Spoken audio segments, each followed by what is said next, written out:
Welcome everyone to day 2. I am going to post into the Zoom chat and also present it to screen that there is a separate page for setup instructions on the ds4biomed.tech website. If you are just trying to catch up or you don't have everything installed yet, if you scroll to the bottom of that page, there is a link for the Python and Jupyter binder link. So if you click that, it will slowly start running in the background. I sort of forgot to launch it about 30 minutes ago, so it might take you a while if you don't have everything set up for that to load up.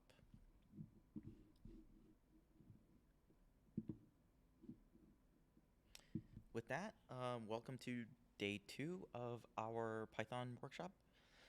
If you haven't already, please take the pre-workshop survey, and then there is a link for the post-workshop survey after the end of today, and this will all greatly help with preparing and setting up and writing the materials that hopefully you find useful. The workshop from yesterday and today are being recorded, and sometime within the next week they will be uploaded to YouTube, and I will send out another link to all of the recordings and all of that stuff there. Again, the lesson materials you can find at ds4biomed.tech. Some of the materials that I am going to be covering today is technically not on the website yet. I just finished the translation code, and instead of breaking the website to update the website, I sort of just left them on my local computer as notes, but I do plan on putting them in very, very shortly. So the website should have both the R code and then the Python translated code that we are going to work through today on the website very soon. What is currently on the website is the tidy data chapter, so all of the code for that, the first thing that we'll cover is there, but the plotting and the model fitting stuff isn't there yet. So by the time, if you're listening to this on YouTube, that will definitely be there. Another link, you can access the slides and the papers that I will be referencing at this other bit.ly link. And if you do end up having questions about technical terminologies, there is a glossario project run by the Carpentries that tries to define technical terms for you, and it's translated into many different languages. So take a look at that, and it should help you beyond this class. If you are following along remotely and you only have a single screen, this is one suggested way to set everything up, just so you can see what I'm typing and talking about while still being able to run and type and follow along on your own. Replace the RStudio window with the Jupyter Lab window, and at least you will be able to see things all at the same time instead of trying to switch back and forth. So just as a recap, yesterday we talked about just spreadsheets, how you can think about setting up spreadsheets when you're curating your own data set. What are some common problems that you have with spreadsheet data, and why you might end up with a data set that just is a little clunky to work with, and we sort of slowly try to give you the terminology on how to identify those issues, and then why having a cleaner data set is really useful. And the examples we went through yesterday were around descriptive calculations. So, you know, grouping by, if we have a data set that is different people in a study with different treatment values, we want, for example, the average tumor size for each member, for each treatment group. And so, You want to be able to point to a column that is your treatment group. You want to be able to point to a column that is the tumor size. And depending on how your data was curated, you may or may not always have your data set in a way where you can point to those types of columns. And then that leads into today's class, which is on tidy data. And so the first thing that we're going to talk about is if your data set isn't in a format where you have the ability to point to a column and say, I want to group by this column, or I want to get the average of this other column, hopefully the tidy data chapter that we will cover will, one, help you identify those problems that you're having, and then two, will give you the way you can actually go and fix it. And then once we have a clean data set, then we can do descriptive calculations like I showed you yesterday. And then once we also have a clean data set, we can do visualization and we can do machine learning or statistics. And the example that I'm going to cover today is going to be logistic regression. If we have time, I will show you two analysis libraries in Python because they end up being very popular, and how you can fit logistic regression models in them. I'm sort of debating if we also have time a little bit on like machine learning concepts, but that is definitely like a more of a next step kind of thing. So the class that I'm having next week, which is the R part 2, is going to cover a little bit more about the machine learning concepts. And then if that all goes well, eventually there'll be a Python translation for it. So I'm still trying to tinker with what to teach after this, and so you can sort of be on the lookout for that. So we'll take a couple of minutes to, whoops, not this one. We'll take a couple minutes to recap what we worked on yesterday. So I want you to load up Anaconda Navigator, open up Jupyter Lab, go to the ds4biomed learner project, and then load up the pandas library. Once you have the pandas library loaded, there is the medical data tumor growth Excel file. You can use the read Excel function in the pandas library to read in the Excel file. And then I want you to filter the data set such that it only contains values from day equals 21. So so given this study, what is the just the values on day equals 21? And then given that, I want you to give me the average tumor size for each unique value of treatment group. So we'll take a couple minutes to look at that, and I realize I have to fix some part of this slide, so I will remove that. And on the right-hand side, there is some skeleton code, just so you have it as a reference. So we'll take a couple of minutes to work through that, and if you're ready to move on, or if you're done, just type in a done in the chat.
All right, let's go over this example. So let's first open up the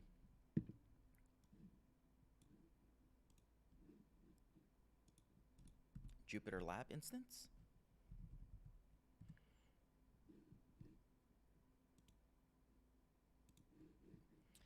So once you have Anaconda installed, you can open up Jupyter Lab by launching Jupyter Lab straight from the Anaconda Navigator.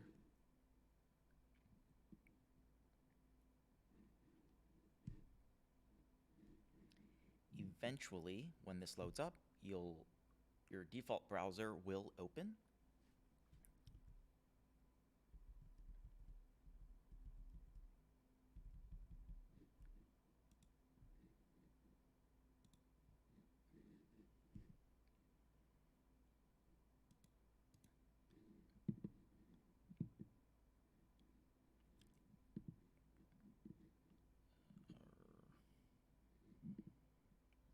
Maybe I should have done this beforehand. Give me a second.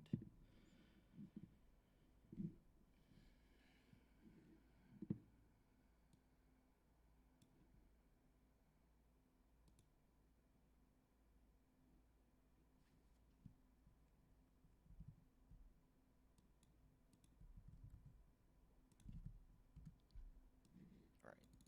I do have another instance of it open, so I will end up working on that one.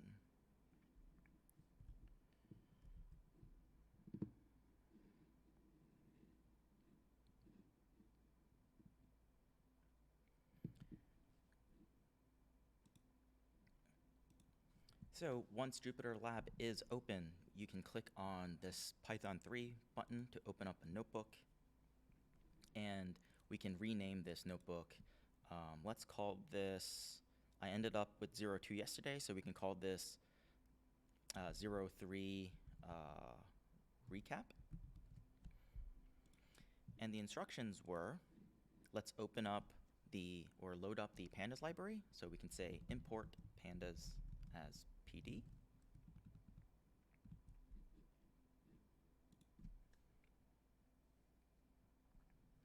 The next question was use the read Excel function from pandas to load up the medical tumor growth dataset.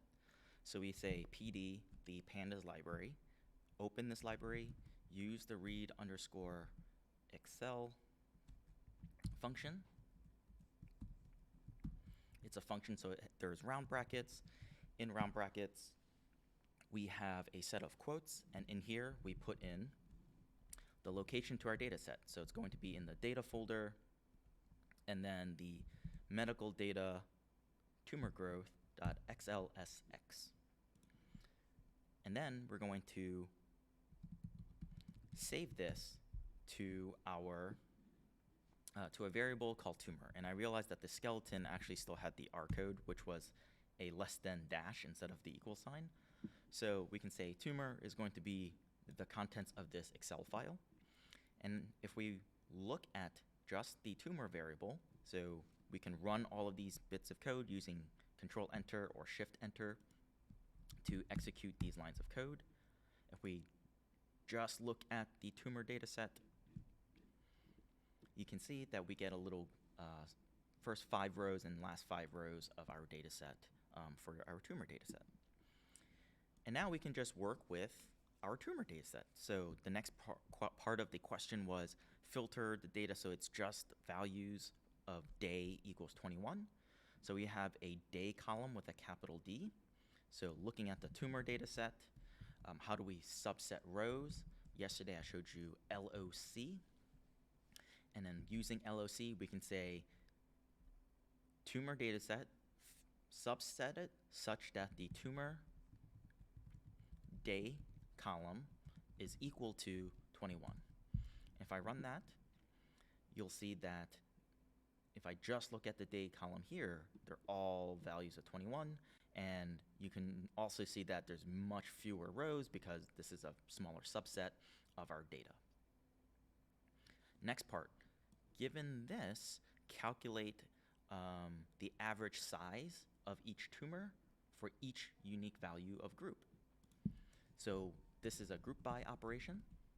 we're going to group by the group column, and then we're going to go and calculate the average size. So we can say AGG for we're looking at aggregate. We're going to call this average is going to be equal to, we're going to look at the size column, and we're going to calculate the mean. And so you can see this bit of code is getting really long, so I'm going to put a round bracket in the beginning, a round bracket at the end, and then put new line breaks right before each period or right before each thought, just so the code is a little bit easier to read across the screen. One other thing you'll notice is we have our data set, we have our averages. In Python, whenever you run this group by ag command, you end up with a multi-level index or multi-level column situation. And so in pandas, we then, if we want like a regular flat data frame, we put in reset underscore index, and it will give us a nice flat data frame without the little weird hierarchy in there. Yesterday, I showed you could have used np.mean to use the mean from the NumPy library. In pandas, if you put in the name of the function in quotes, it will use that function within pandas. And so this is a quick way of saying use the mean function within Python or within pandas. And so you don't have to load up another library, you're just saying use the mean function. And so I will paste that into the chat just in case you don't have it. But that is a quick review of what we covered yesterday. Why is this important is because this, we were able to calculate this because the data set that we were given had day as a separate column that we can point to, size as a column we can point to, and group as a separate column we can point to. That's not always going to be the data format that you're in. Typically, I also, with a lot of this type of data, it's very common that you have a new column for each day, and so it's easier for you to visually inspect for each patient who's missing an observation, right? And you can get a bigger glimpse of how all your patients are doing just by looking at it. But that's not really useful for doing calculations because we have to point to individual columns. And if we think about fitting models, like how does day affect size, we want to be able to point to the day variable. And so that brings us into the first topic that we're going to talk about today, which is around tidy data and processing your data sets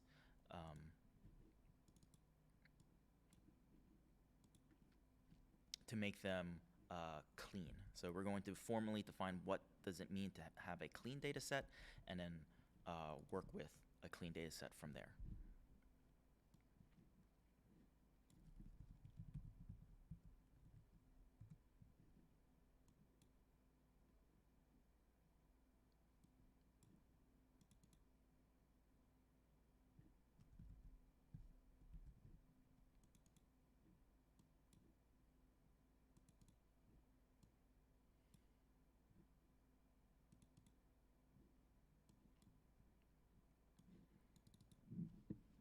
Okay.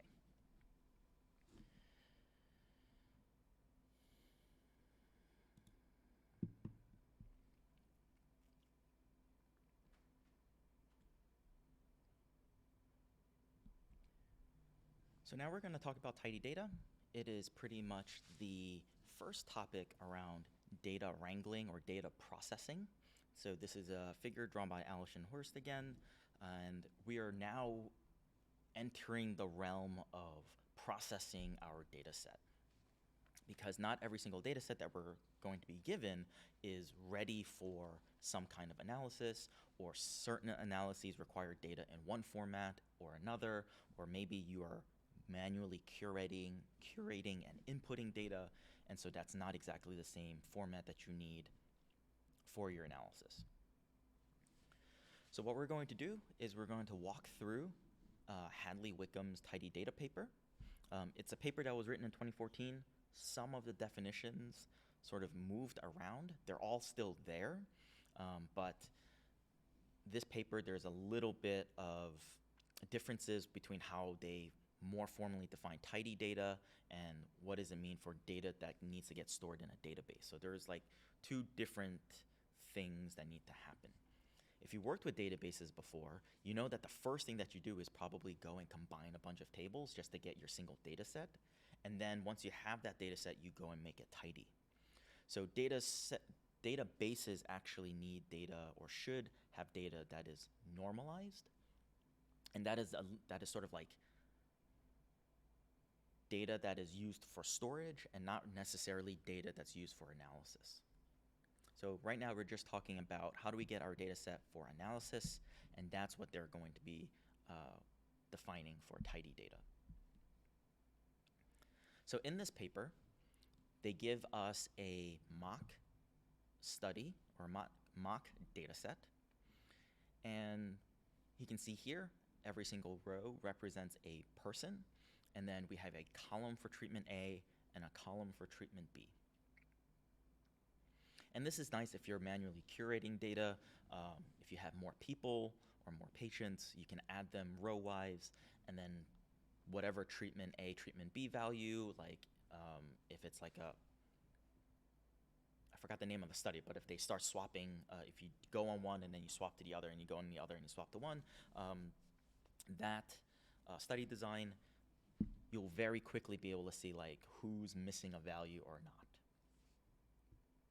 And so the main point here is the terminology rows and columns is pretty ambiguous because all I need to do is transpose this data set and flip the rows and columns to one another, and now I have each row as a treatment and each column as an individual person. Which one of these is quote unquote a clean data set? Right? So a clean data set is ambiguous. A row and a column right now is also ambiguous. And you want to be careful in this case, like I mentioned yesterday. Typically in studies, you don't end up creating more and more treatments, so your rows are probably not going to get bigger and bigger as the study continues. But in this format, you'll notice that the columns are individual people, and you might have hundreds or thousands of people eventually in your study, so you're tacking on information column-wise. And then things like Excel will, again, literally run out of columns. And so that is something you need to think about. The other problem with these two data sets, so if I go back to the first table, is if you think about the example that I just showed you in the very beginning about group by and an average, there isn't a way for me to say group by treatment, give me the average value for person, right? I can't point to a column and say those things. So that is a sort of like another like data smell about like something's not formatted correctly for analysis. It's probably fine for you manually inputting data, but it's difficult or harder for you as you are trying to do analysis with it. So the paper goes and talks about this is an example of a tidy or clean data set. And we are now formally going to define what is a row and what is a column. So each row represents one observation. So for a given person and treatment, we are given a result. So that is one observation or one unit of calculation or something. And that's because we really care about the person's name, or like the person and their treatment group. That's what we care about. So that is sort of like the key that defines like what is an observation. But if you look at this data set, it's kind of longer, like there's literally more rows, and probably you wouldn't input your data in this format if you were manually curating work, right? Like if you were the research nurse and you're doing your rounds and you're collecting data, you probably wouldn't be inputting your data on your clipboard like that. You probably pick one of the other two formats that I showed you. But this does give us the ability to say group by name, give me the average result, or group by treatment, give me the average result. And you can see now I can physically point to columns, or virtually point to columns to do that calculation. And so that's why this data set is a little bit more easier to work with for your analysis. And so what is tidy data? It is mapping the meaning of its data set to its structure. And so what constitutes as a tidy data set? Each variable forms a column. So we have a variable called name, a variable called treatment, a variable called value. Each observation forms a row. So what is an observation? The observation is a person's treatment value. So that is just one row of data. And then just like yesterday, each cell is a single measurement, right? So if I point to a single cell in that data set, it should only represent one thing, right? So it represents the person's name or the person's treatment group or their value. Name, you can also maybe say like name is really it's really measuring first name and last name, so that's maybe a problem. But it's better than having, if you download a lot of health data sets, or if you have colors in your Excel sheet, it's not counting two things. And so how do we go and turn one of those tables from the beginning to that tidy version? Actually, what's really nice is a lot of the tools that you work with processing data are pretty fundamental. So they're the same tools, you just use them in different ways, and then you can process a whole bunch of messy data sets with them. And so once you do have a tidy data set, not only do you fix a lot of common data problems in the tidying process, but you can then turn it into any other format that you need, and it makes it like maybe you need a table that's really space efficient because it's for a paper or a presentation, and then you can very quickly turn it into the table or data set you need for your analysis. And so the common data problems that we'll walk through this paper and also in Python, the nice thing is data sets are going to be messy in their own way, but tidy data sets or clean data sets are always going to be very similar to one another. So this gives you a target to work at when you go and try to go clean your data set. So let's look at the first common data problem. The name of this problem is called column headers are values, not variable names. So another way of saying this is if I look at some of the columns in this data set, it's not an actual variable, they're actually values within a variable. So if we look at this data set, it comes straight out of the paper. It comes from the Pew Research Center, and it is a survey for a particular religion and age group. They just counted how many people fall within those two variables. And so you can see that the first column, the religion column, that is a proper variable. I have a variable called religion, and I have different types of religions in there. But if I look at the other column, the less than 10K, 10 to 20K, et cetera, if I were to give all of those types of columns like a variable, it would probably be called like income or something, right? And so those columns are variables for values for a variable called income, and they shouldn't be separate variable names. But this is fine because you can see how much information is stored efficiently on a single page. There's a lot of numbers that I can present. But the problem here is I can't do this question of like, for each religion, how many people answered that survey? I can't say group by religion, sum the count, right? In Excel, you might do something like you create another column and then you select it and then you sum that and then you double click and do that. But we can do that, but now you're in the realm of modifying your raw data set, and that's not necessarily a good thing. All right, so how do we go and fix this problem? Well, first, I would suggest you, like, if you are working with data or a brand new data set, physically take out a piece of paper, sketch out the current data set you have. So I have a religion column, a couple of income, et cetera, et cetera. What is the data set I want? I want a data set where I have a religion column, an income column, and a count column. So I want those three columns. And the reason why I suggest you draw it out is because programming is difficult. At least now you have offloaded some of your mental capacity on like, this is the target you're aiming for. You can worry about the coding and not have to worry about juggling those two things in your head. So we want a data set like this. religion, income, frequency, or count. And now we can then answer the question, group by religion, give me the total or the sum of the frequency. Or group by income, give me the sum of the frequency. And then we can, maybe even do statistics, like for a given income or a given religion, how many people would be there. It's not really a good question for this, but you can now see, like, I can point to columns that refer to variables and not actual values that I would use in a model. And so this process that we did was going from something called wide data into long data. And that transformation is a really important part, or flipping between these two is a really important part in understanding how you can process data, right? So there is like an animation around this created by Garrick Aidenbowie. And you can see like the actual information stored in the data hasn't really changed, right? You're not losing or gaining any more information there. All the pieces are there.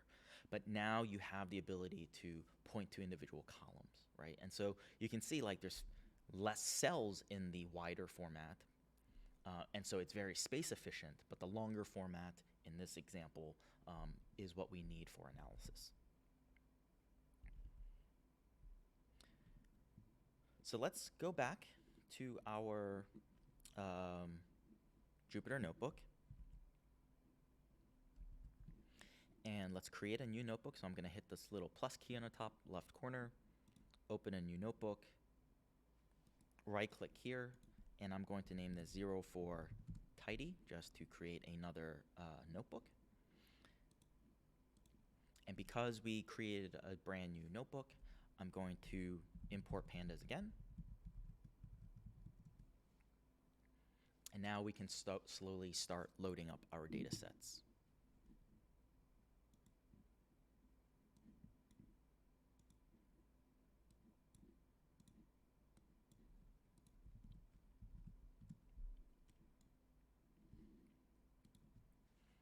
So we're going to say pd.read_CSV. So just like the example that we had during our review portion, to load up our first data set that we're going to use. So in double quotes, we're going to load up, let me go find the actual data set from our notes. It's going to be in the data folder, and we're going to look at tumor growth _long. And we're going to save that to a variable called tumor. If I just look at this, you can see that, okay, this is actually the same data set that we worked with in the recap portion of today's class.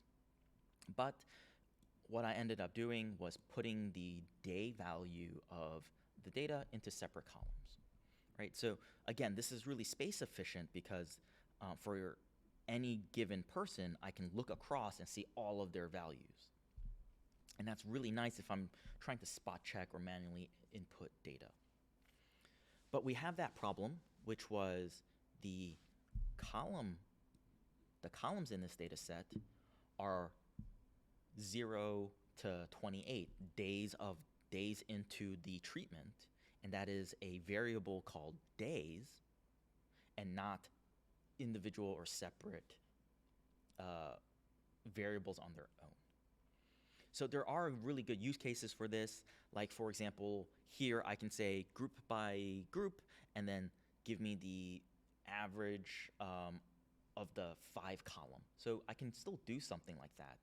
But then I can't do like analyses, things like that, where I can't draw or do time series analysis because they're all in separate columns. So there's different formats for each of our data sets, and one format would be useful for one thing versus another, right? So another question is, like, let's say I want to only get the values in the data where the starting point of the tumor is less than 50, but by day 30 it's greater than 500. This format of the data is the only way where I can do that filtering step.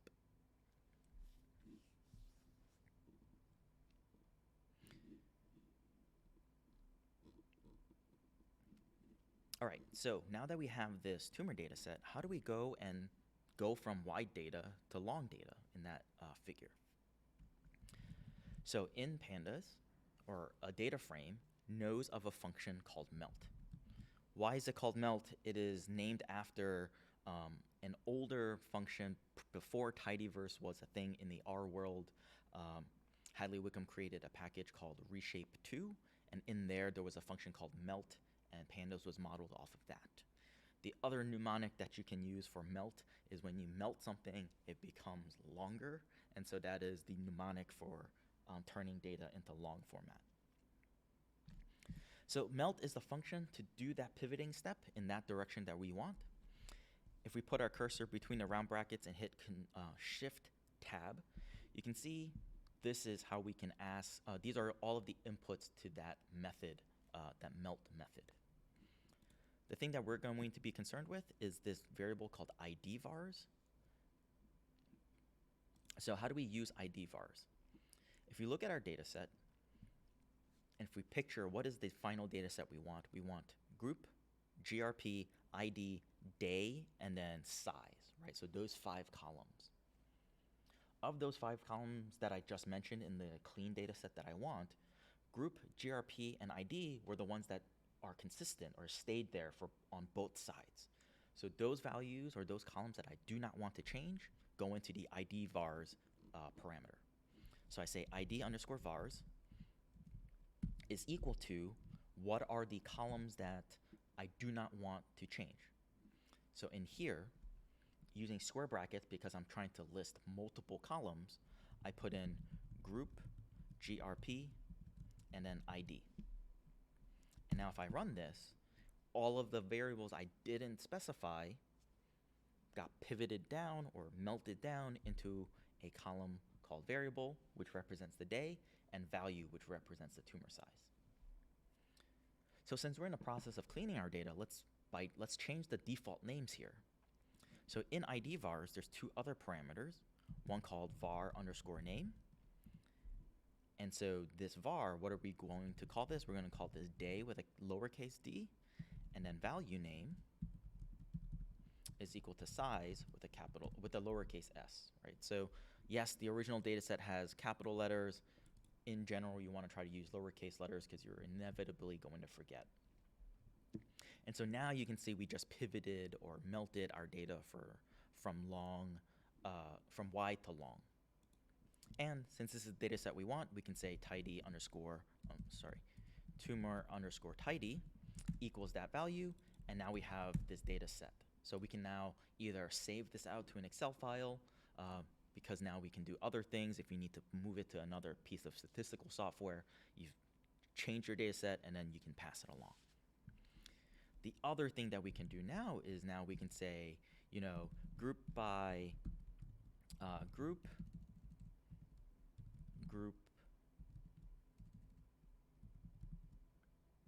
and day, and then calculate the average size by looking at the size column and then running the mean function on it.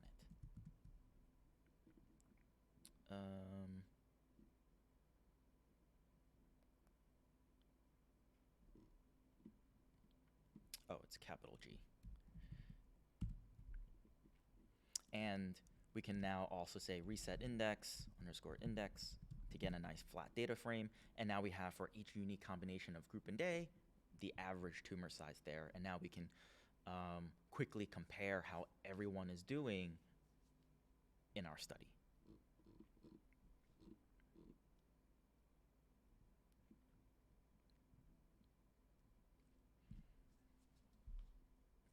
One thing you noticed here is if I look at this data set, remember yesterday when I talked about naming your file names with 2 digits because of how things get sorted? It's because this day column, if I save this value, where I'll call average mean is equal to that. If I look at the information here, day is showing up as an object type. Essentially, this means it's a string, so that's why it's getting sorted like a dictionary and not getting sorted properly like a number. And so let's take this block of code and go and fix this. So it's going to be a bunch of text. So to prevent it from running off the screen, I'm going to put it around a set of round brackets, and then I'm going to strategically put in line breaks to make this less chaotic. So how do I go and turn this day column into a number? So given this data set, so this is the same thing that I have, I'm now going to say, I'm going to reassign the day column, and I'm going to turn the values of that column into a number. So pandas, so PD, has a function called toNumeric, which means I'm going to give you a column of values, and I want you to turn it into a number. What is the column of values I want to turn into the number? Well, it's going to be this tumor tidy data set, and then I'm going to pass in the day column. And now if I run this and look at averagemean.info, you'll see that day is now an integer. If I go and look at this,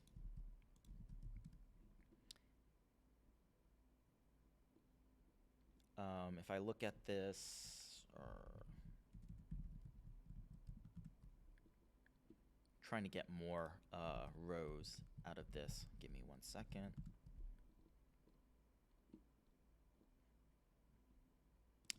Yeah, so it looks like the day column is now properly sorted. If you want, you can manually go and actually explicitly sort this, or we can then pass in like, okay, now go and sort your data set and sort it by group and day. So this is a very common operation that you do in Excel, where you group your columns and then you're resorting so you can look at different groups of your data set. And this is something that now that we have this, we can either save this out to a data set, and you can see how this is a little bit more useful if we're trying to run other analyses on it.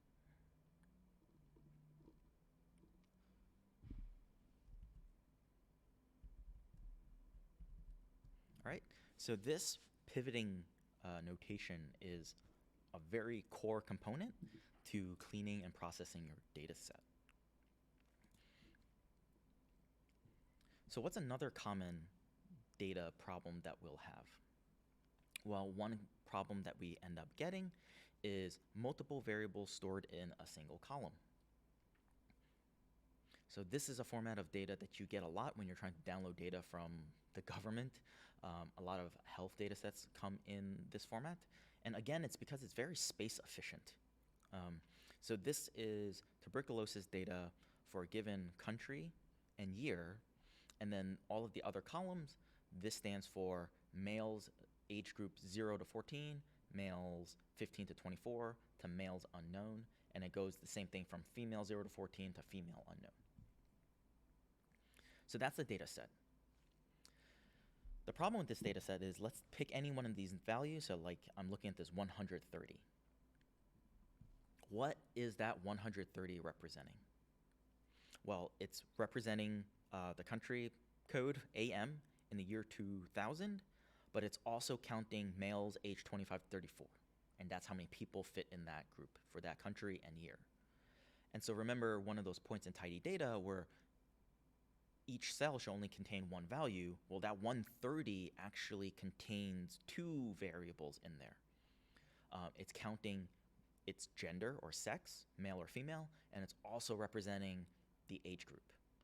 So right now, if I wanted to, I couldn't say like group by male or give me the sum of all the males in this data set. I don't have a column for sex, or I don't have a column for the 25 to 34 age group. And that ends up being a problem and sometimes some frustration when you're trying to work with data. So remember, once you're given a data set, get out a piece of paper and then draw out what do you want in your data set that you want processed. So I will draw out and say, this is what I have, the final data set that I want is a column called country, a column called year, a column called sex, a column called age group, and then a column called count. Right? So that's my target data set that I want. So if we look at this data set, we'll notice that it's got the same data problem that we had in a previous example. Meaning if I look across the columns, the M014 to male 014 column to females unknown column, those are all variables that are values of a variable stored in column format and not as a separate column, right? So it's the first step that we want to do is we want to actually create a column called like sex age, right? Which is combining the sex and the age group in one column. So if we look at the data set on the left here, if we do that same pivoting step that I just showed you from the first tidy data example, we get this data set on the left. And that sort of brings us partway through the data set that we want, right? So we have the country, year, and cases, and then instead of the 2 columns for sex and age group, we have 1 column. And we really want that data set on the right. So if I just say, like, given this data set, forget just programming, what would you do to split this data set, right? How would you create the sex column and how would you create the age group column? So there are a couple ways you can do this. One way you might say is just pull out the first character and that will become the sex, and then everything else becomes the age group value, right? Another thing that you can say is maybe you would do something like extract all of the numbers in this column, and then all of the numbers become the age group, and then everything else becomes the sex variable. The problem with that format that I just showed you, there is a value like males unknown that are like M and U, and so you'll end up with a column for sex that's MU and then nothing for age, right? So before you even go about programming, think about like what is the heuristic that you're going to use. So in this particular data set, it seems safer to just pluck out the first character and then leave the rest for the age group, right? And then and that's also assuming the person putting together this data set is doing everything consistently and they're not typing in like MALE 014 later, like somewhere else, right? Because then that heuristic won't work anymore. So let's load up this data set and see how we can process this. So I'm going to load up that data set, that tuberculosis data set. I'm going to call it TB. And I'm going to use the pandas library read_CSV. Open up from the data folder, and it's going to be the TB long.csv data set. And if I look at this, you can see that this is exactly the same data set from the paper that we have presented. So now let's go and tidy up this data set. So remember, let's do that first step. I'm going to call this TB_tidy because this is going to be the final data set we're working with. It's going to be TB melt. So it's the same exact melting operation. Melt takes a parameter called ID_vars. We're going to give it multiple variables. What are the variables we want to stay consistent?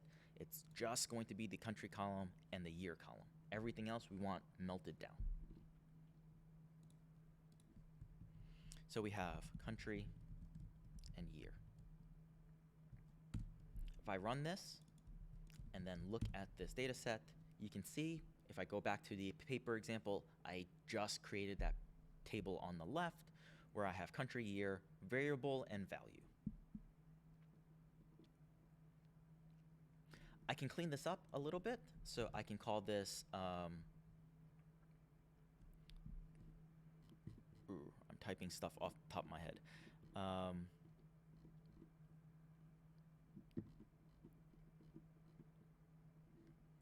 I can call this var underscore name, and I can call that sex age.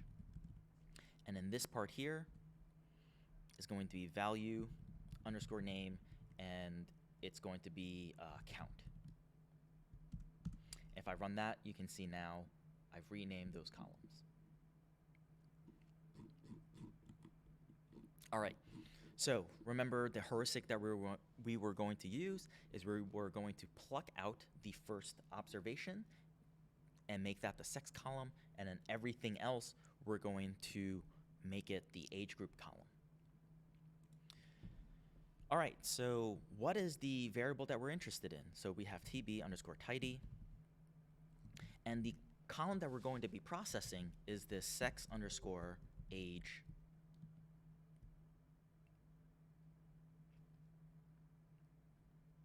column, right? So if I just look at sex age, this is the column that we have.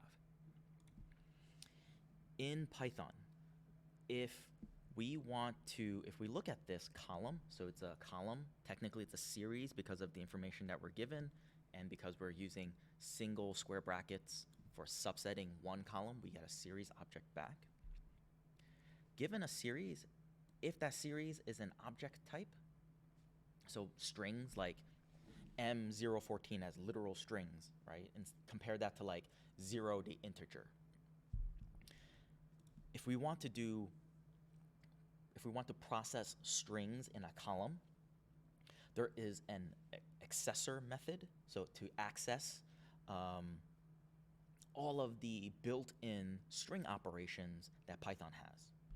So if we say .str, we have access to all of the different operations that Python can do with strings. One of those things that Python can do is slice a string. So how do we want to pluck out the M? Well, we can say start from 0, because Python starts counting from 0. Stop at position 1. If I just run this, you'll notice that it went down that entire column and sliced out just the first thing. It started from 0, stopped at 1, and then plucked that thing out. And so that looks like the sex column that we want, right? So now that we have this sequence of values, let's save that into our data set.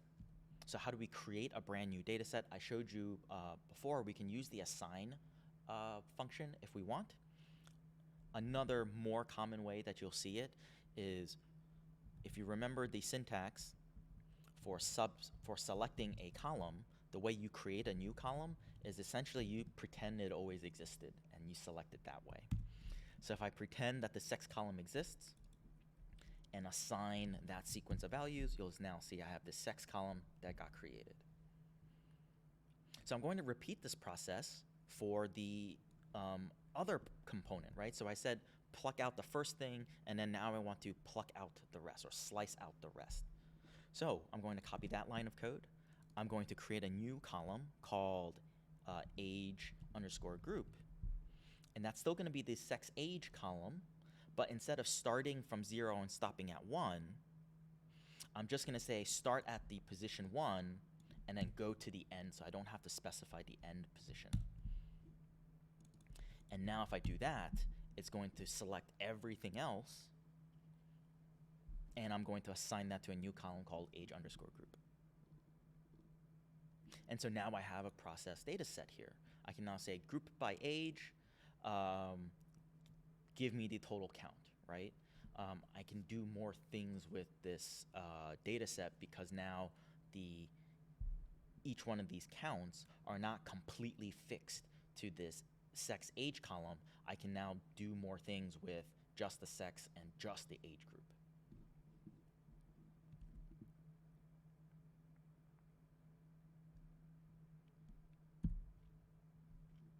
All right, another common data problem that you will encounter is variables being stored in both rows and columns. And this is something that's more or less hard to identify when you're given a data set, but it'll typically look something like this. And so even before even realizing that this is the problem with the data set, you'll still see the same issue that I've been talking about this entire time, which is if I look at this data set, I see things that are for a given ID, year, month, there is a temperature reading, either a minimum or maximum reading for a particular day. So that's this data set. And if I look at the columns here, you'll notice the first thing that jumps out is, hey, there seems to be like a lot of repetitive things going on. So that's like a data smell. And these things look like it's representing a variable called day, right? D1, D2 to D31, I think, is this data set. So I really want to take out a piece of paper, draw out what I want, which is I want a column that says ID, column that says year, month, day, element, and temperature. Right? Those are the things that I want. And so we can fix this problem.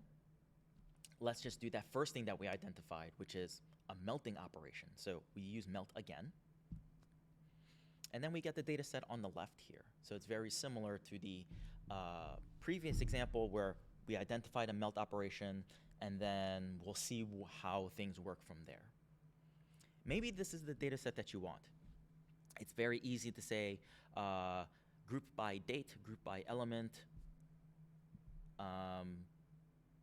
give me the average value. Or group by date, give me the average value, which is not really an average if you're just looking at min and max, but sure.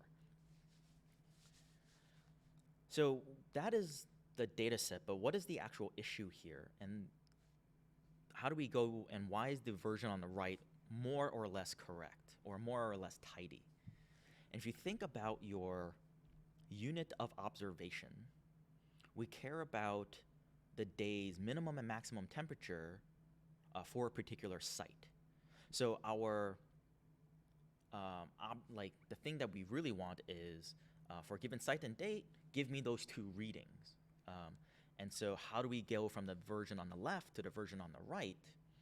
We actually do the opposite of the melting operation. So in Python or in pandas, that opposite of melt is called pivot or pivot table.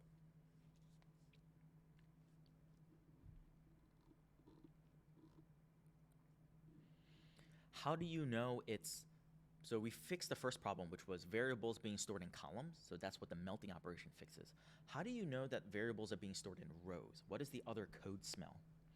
So if you look at this data set, if you ever are given a data set where a bunch of values are repeated just because of some kind of some kind of reading, that's a hint that you need to pivot out one of the columns.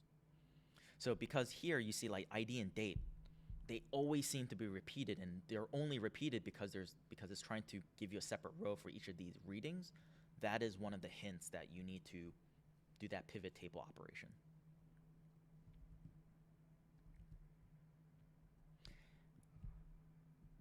All right, so let's open up our data set, our notebook, and then let us go and process this data set, or see another version of this.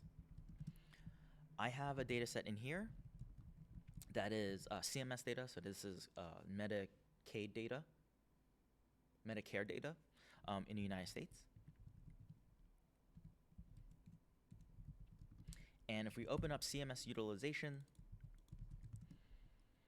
this is the data set that we're going to be working with. So for a given state, its FIPS code, the calculation that it's making, so per capita spending, there's also hospital readmissions percentage, sex, age group, number chronic, and then for a given year, it's like that value in dollars, right? So this value here is Alabama's per capita spending in 2007 for less than 65 years old with 0 to 1 chronic conditions. So if we just look at this data set, what is the first thing that I notice is, okay, if I look at the column names, these are all year values.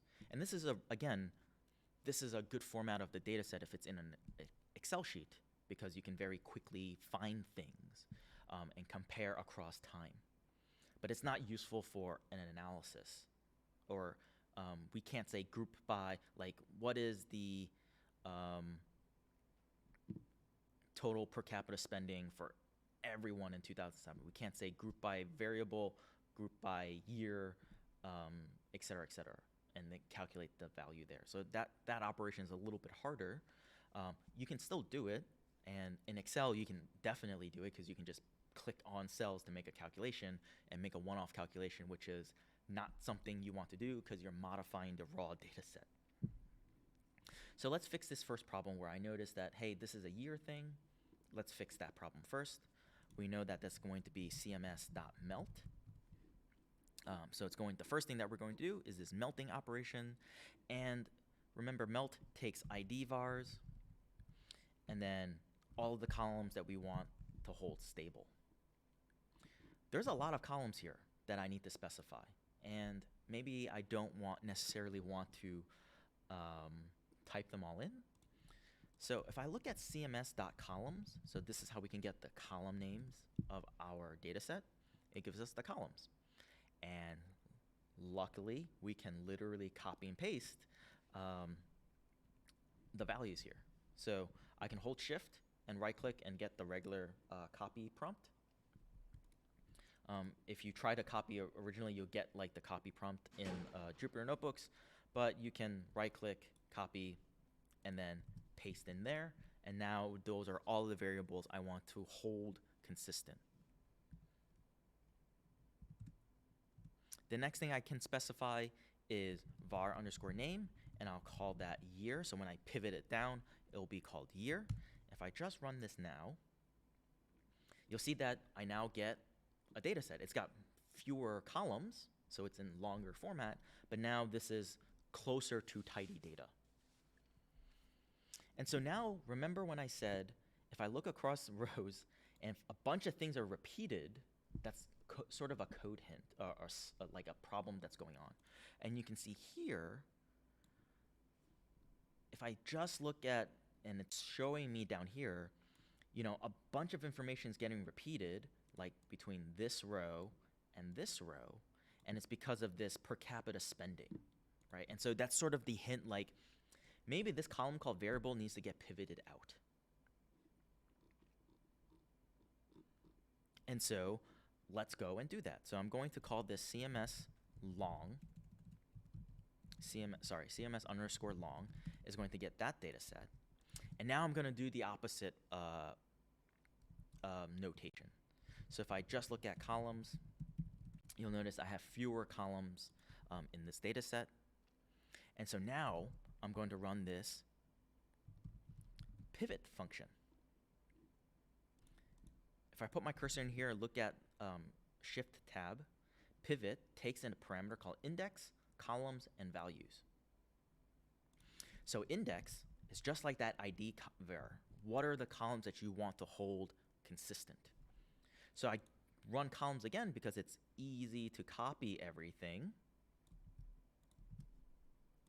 And I copied a little too much. I don't want the variable column fixed, and I don't want the value column fixed. So that is my index.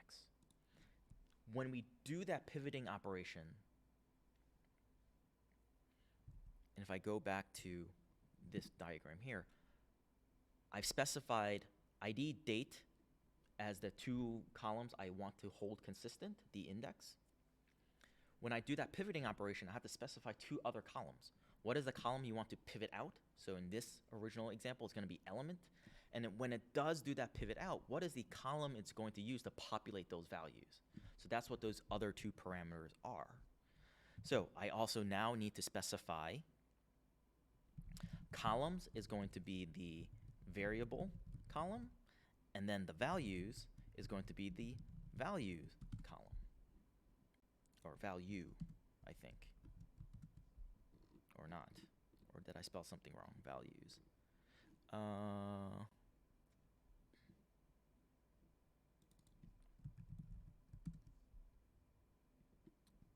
Did I spell something wrong? Oh, it's value. Sorry, I think I just spelled things wrong way too many times. And so this is the data set that we get. For a given state, FIPS, sex, age group, chronic number, and year, we have separate values for ED beneficiaries per 1,000, hospital readmissions percentage, per capita spending, and per capita spending standardized. And this is probably a data set that you care more about, right? So maybe you can fit a model that says like, I want to predict for a given state what is the per capita spending in a particular year, and you can maybe fit a model on that to see how trajectories are going. One other thing you notice that this printed out like a little bit too pretty to be true, and again, it's because of the multi-index. So I'm going to put this whole thing around a set of round brackets again, and then say dot reset underscore index. And if I run this, I now get a nice flat data frame, and now I can call this CMS underscore tidy. And now I'm given this data set that I can save out. It can get saved out to an Excel file. I can do more things with it. And this reset index flattens everything, so we're no longer have to do with that added complexity with the multi-index. And everything that I've been covering yesterday and today will apply.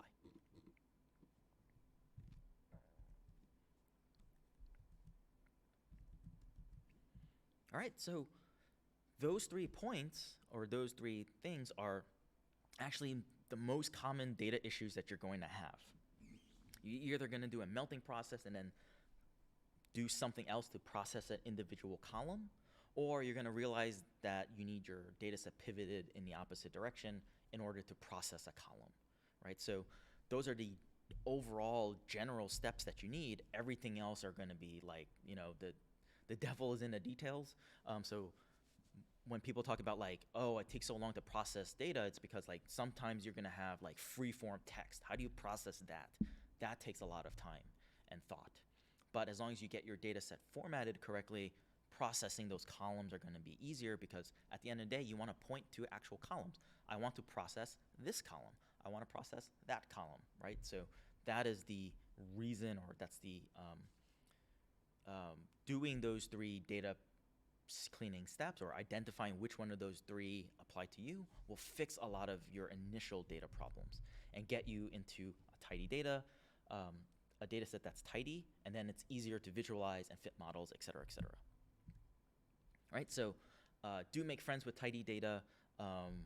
Think about data being tidy, because it essentially is going to be the input for everything you do in data science. So one question that I got was, can this all be done in one step? Yes. So if I go back to the example, this CMS data, I totally could have done it in one step. So I could have wrapped this around round brackets. The first thing that I did was this melt operation. So let me just clean up the code a little bit.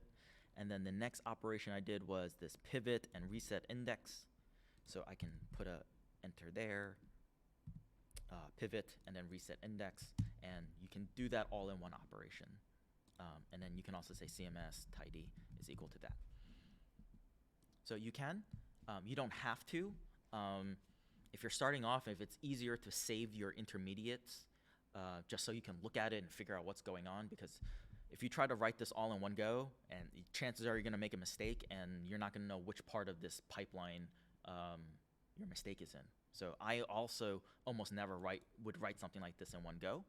I would write it all in its pieces and then come back and clean up my code to make it look like this. So that is the process that I do and I suggest, but you also don't have to even write your code like this. Like, just have them in individual steps. It makes it easier to inspect what's going on, because if something goes wrong here, I now still have to break this apart into its individual steps, and that's tedious sometimes.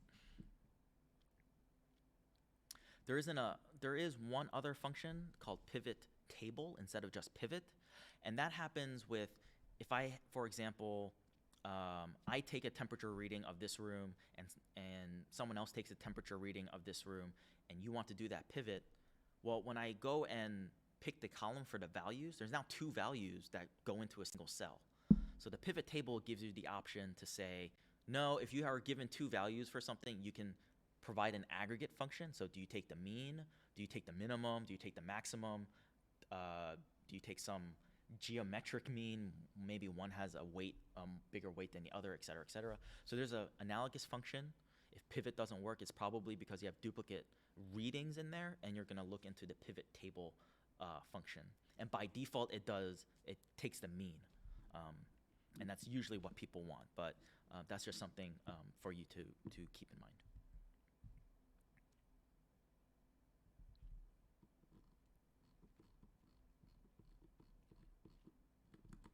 All right, so that's everything I want to talk about with tidy data. Let's take a 5-minute break. What you can do during that 5-minute break.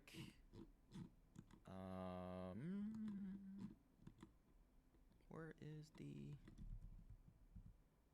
Yes. So, 5-minute break. This is the actual question, and I realized that it's written for R. So load up the CMV data set, and then try to tidy that data set using, it says pivot longer, that's the R function. Use the melt function in Python to fit that. So we'll come back at 20 past the hour for a break, and then work on that if you want, and we'll go over the results when we come back.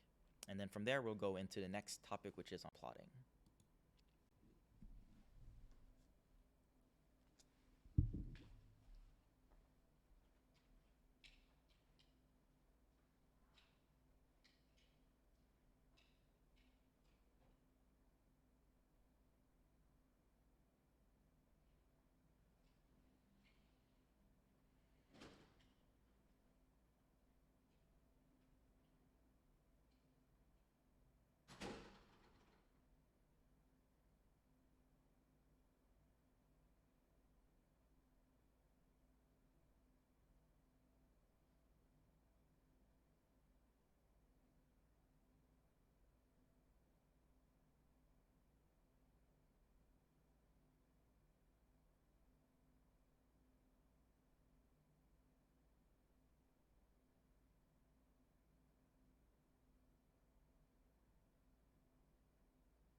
All right, so let's go over this problem before we go over to the next question, the next topic.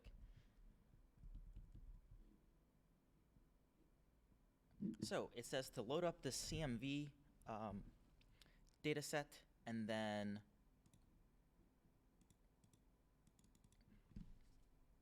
use the melt function to clean it up.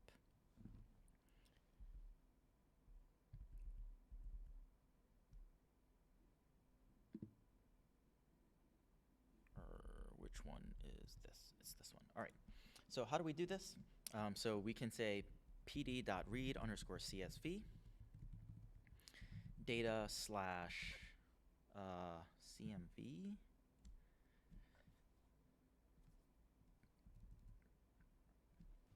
I am trying to think. Oh, is the CMV data set not even in here? Oh,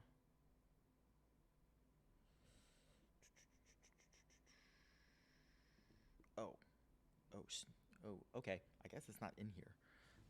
And I don't have a good way to load it up.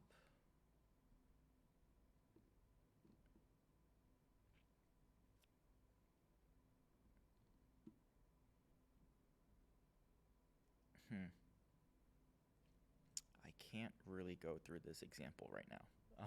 So I guess that's sort of on me that I guess the data set isn't in the repository. So the main takeaway, again, is the melt function is how we go from wide data to long data.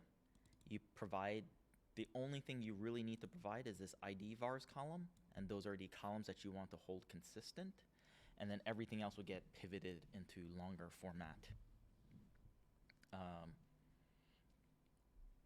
And that was sort of the exercise to process that data. All right. Apologies for that, but we are going to go to the next section, which is on plotting. So I'm going to click on the little plus button on the left-hand side, open up a brand new notebook, and luckily all of these parts have nothing to do with one another.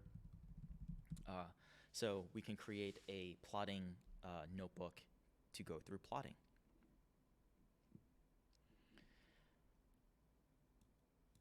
Just for everyone, I ran the binder instance and it finally finished building on my end. So it should take under a minute now. If you try to click that, it just spent the entire time literally installing everything. And so all of the installation is done. And so hopefully the binder instance works for you. We're not doing logistic regression. We're doing this. So just a really short discussion about visualization first. When we're thinking about plotting values, there is the difference between, like, is this thing a number, like a continuous variable, or is this thing some kind of categorical variable?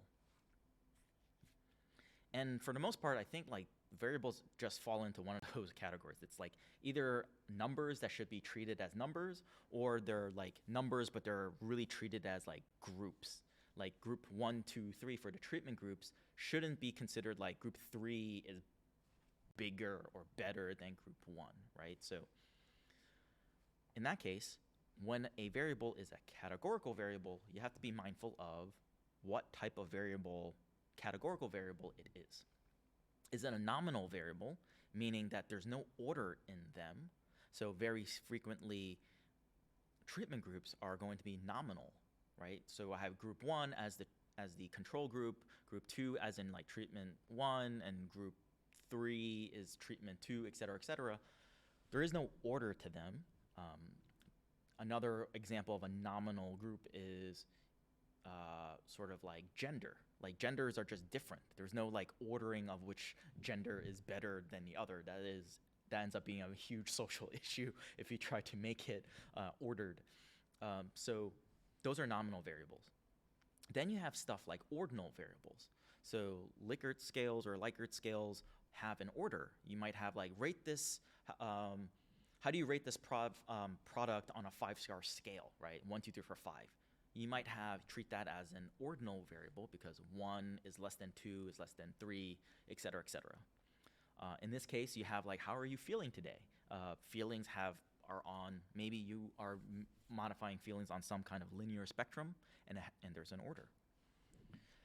In the health data sciences, whether or not it's nominal or ordinal, there's a very specific, if it's nominal and there's only 2 options, then as a binary variable, like, did you get cancer, yes or no? Did the treatment work, yes or no? Those are binary variables. You see this most often in health contexts because that's the thing they care about. Did this person get better? Did this person get sick? Did this person die? If you can ask the question in a yes or no format, it is a binary variable. And I go through all of this because depending on the variable you have, the visualization or plotting, the actual plot that you make is going to be different.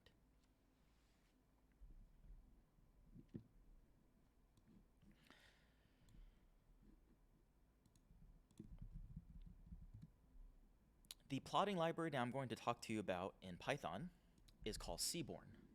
So we can, and I really enjoy plotting a lot of the visualization documentation.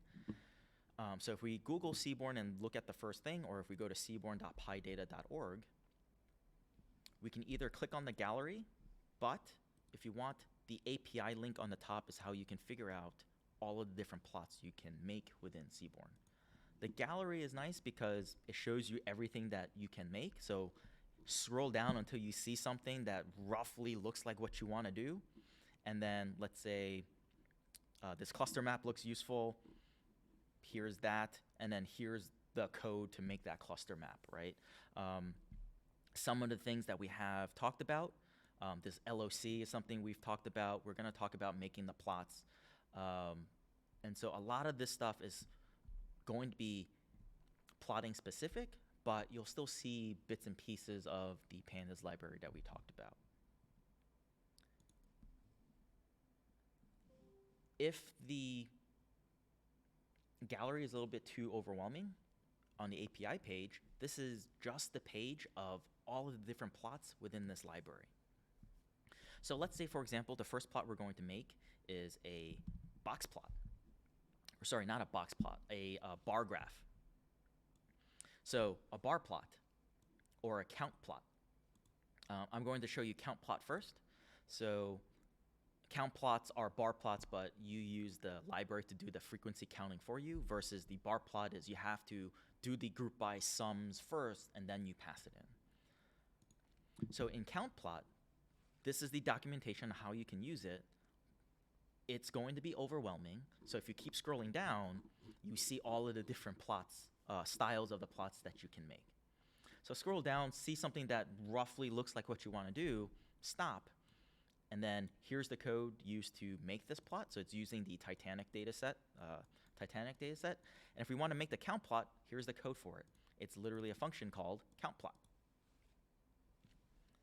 So we're going to use the seaborn library to work with a blood storage data set.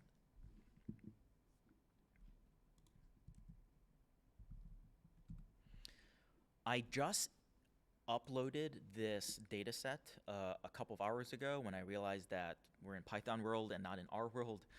So I had to separately upload this data set. So if you are here today from yesterday, you have to re-download either all of the files, or I'll show you how you can download the data set that we're going to be working with.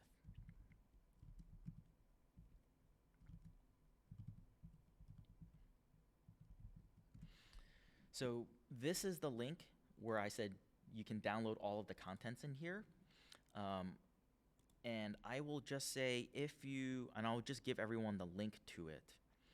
If you click on data in there, there is the blood storage data set, and you can click on the raw button, and that is the link to the actual data set. And so in order to download this on your computer, once you have that link, you can right click, and it's important that you click on this raw button. If you save this page, you save the entire website. That's more than this actual data set. So if you click on raw, you get the actual raw CSV, and then you can actually save this page or save this data set. So I'm going to download this data set, put it into my data folder, and I already have it, so I'm going to replace it, and that's it. Another thing you can do, if you didn't know already, so if we load up import pandas as PD, I believe CSVs, if we give it a web URL, it will understand how to download it straight in the web. So you can either download it to your computer, load it up, or pass in literally the link to the CSV file, and it will download and load it up on the fly. So I'm going to save that to a variable called blood, so I'm not constantly pinging the internet, and just load this up once.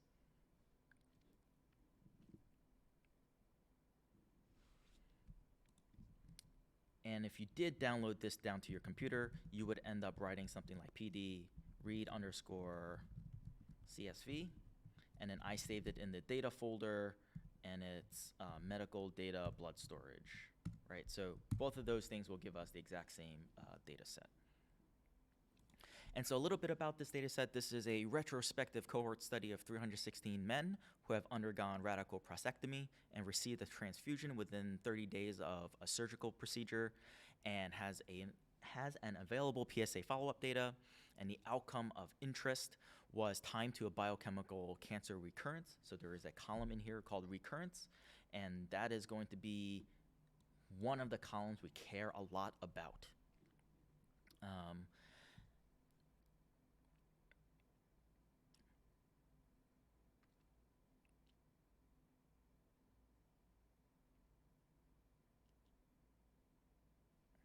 All right, so this is a little bit about the data set. So let's go and explore bits and pieces of this data. Because we know cancer recurrence, like this column, is one of the variables of interest, we want to always, when we are doing data analysis or exploratory data analysis, also exploratory data analysis, the variables of interest is something we want to explore in a lot of detail.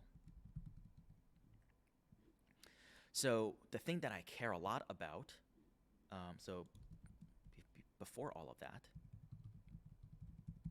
if I just look at the columns, you can see I have access to all of the columns here. This is useful because I don't want to type recurrence.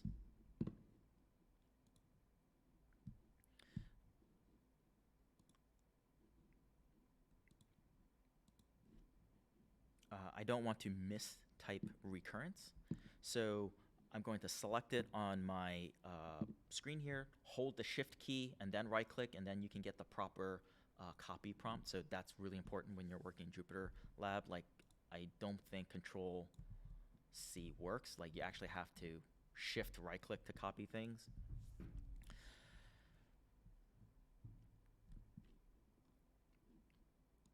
And another thing I want to look at is this info thing that I told you, which gives us for each column the data type. So you'll notice that recurrence is showing up as a number. And that might be a problem or might not, depending on the library that you're using, because I know recurrence is going to be a binary. It's more a categorical variable than just a number that represents 0 and 1. In this case, and in a lot of cases, you'll see 0 essentially be no and 1 to be yes. So even if it gets treated as a number, it's more or less okay. But if we really wanted to make sure that these things are being read in and processed properly, we might need to turn this into a categorical variable, and we will end up seeing that when we start doing model fits. So let's review some of the stuff we learned yesterday, and let us get a frequency count of the recurrence variable. So I can say in our blood data set, I want to group by the recurrence variable, and I want to run an aggregation function such that I'm getting count underscore recurrence is going to pull from the recurrence column, and I want to run the built-in count function. And that'll give us a frequency table of this data set. Another thing we could have done instead of running all of that is if we pass in the recurrence column, there is a built-in method that columns know how to do, like calculate on their own. And that's called value_counts as a method, and we can also get counts that way. One gives you a data frame object, the other gives you like just a sequence of numbers. Depending on what you need, you'll use one or the other. But now we have, for each unique value of recurrence, so it's 0, 1 is a binary variable, we get the frequency count. That's great.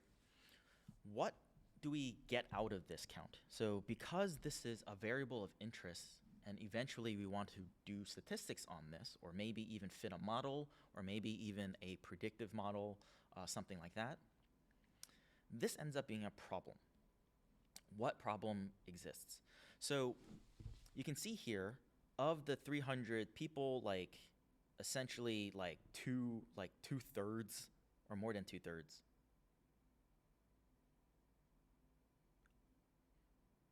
like 5/6 of this data is no recurrence of cancer, and then 1/6 of this data is yes cancer. So that is going to be a problem because if I fit a model and this model ends up just saying, I don't care whatever you give me, I'm just gonna say no, there was no cancer recurrence. Well, that model worked for 5/6 of the time, and that seems like a pretty good model, right? It's right 5/6 of the time, and it's right 5/6 of the time because your input data was just 5/6 so if we sort of make that even more extreme, let's say we're dealing with spam in our email, and we get 100 emails, and then 99 of them are emails that we want, and one of them is spam, or vice versa. 99 of them are spam, and one of them is emails that are really important. If I just write a model, and this model just says, no, just classify everything as spam, or classify everything as email that I want, well, technically it's right 99% of the time, all right? And so that's gonna be a problem with this data set, and this is something known as class imbalance. And especially if you're fitting models, and especially if your variable of interest has class imbalance, you need to figure out how to deal with that. I'm not going to show you how to deal with that today, but there are ways. So another way you can deal with class imbalance is you use all 54 of the smaller class, and then you randomly select the other ones. And then that becomes the data set that you analyze, and you keep repeating that and see how the model or how everything changes across every sample. That's one way you can deal with it. And class imbalance is a huge problem, specifically in medical data, because let's say you're dealing with a data set where a disease is super rare. Rare diseases are difficult because they just happen so infrequently. Even though there's huge consequences around some of these diseases, they're difficult things to predict because it's just easier for the model to say, no, that doesn't happen, right? So class imbalance does become an issue, and there are real life ramifications if you don't handle them properly.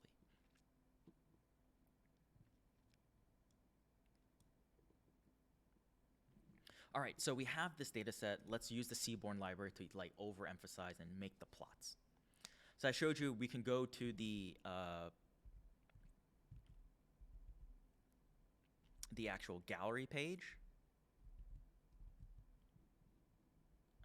and find the plot that we want. I believe I sort of have my notes open, so I already know what is the function that we're going to use. So first we're going to load up the seaborn library. So just like we loaded up pandas and numpy, we're going to say import seaborn, and instead of typing SEABORN every single time, I'm going to say as SNS, just so it makes life a little bit easier and a little less typing. So SNS dot, so we're going to use seaborn, we're going to use the count plot function.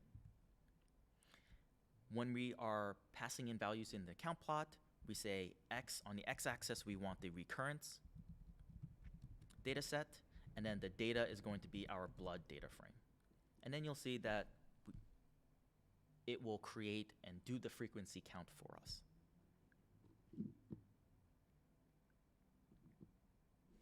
Let's say I already, this example up here, this group by aggregate function that I just did, if I say like dot reset underscore index, I get a nice little data frame here.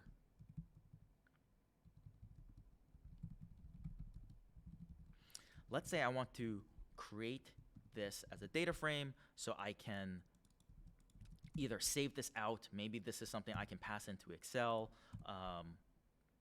or something like that. So I'm going to add the new lines, put in the round brackets, and I get this data set. What if this is the data set that I want? If I already pre-populated and pre-calculated everything, I can actually say sns.barplot. And here I say the x-axis is going to be the recurrence column,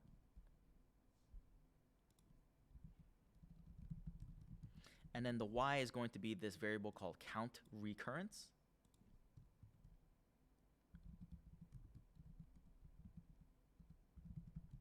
And then the data set that we're going to be working with is going to be this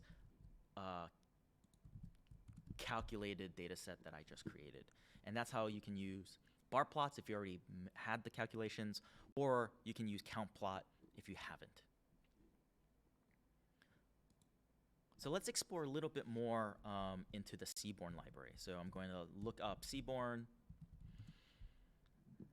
I'm going to click on the seaborn.pydata link. I'm going to click on the API reference. And you'll see like this documentation is really nice because it gives us, it creates these plots, and they're grouped in different, they're grouped into different types of plots. So let's look at distribution plots. Distribution plots typically work with one or sometimes two variables, and it just gives us a distribution, like what's in here. So one of them that's really useful is a histogram. Histograms are used for continuous variables. So let us open up our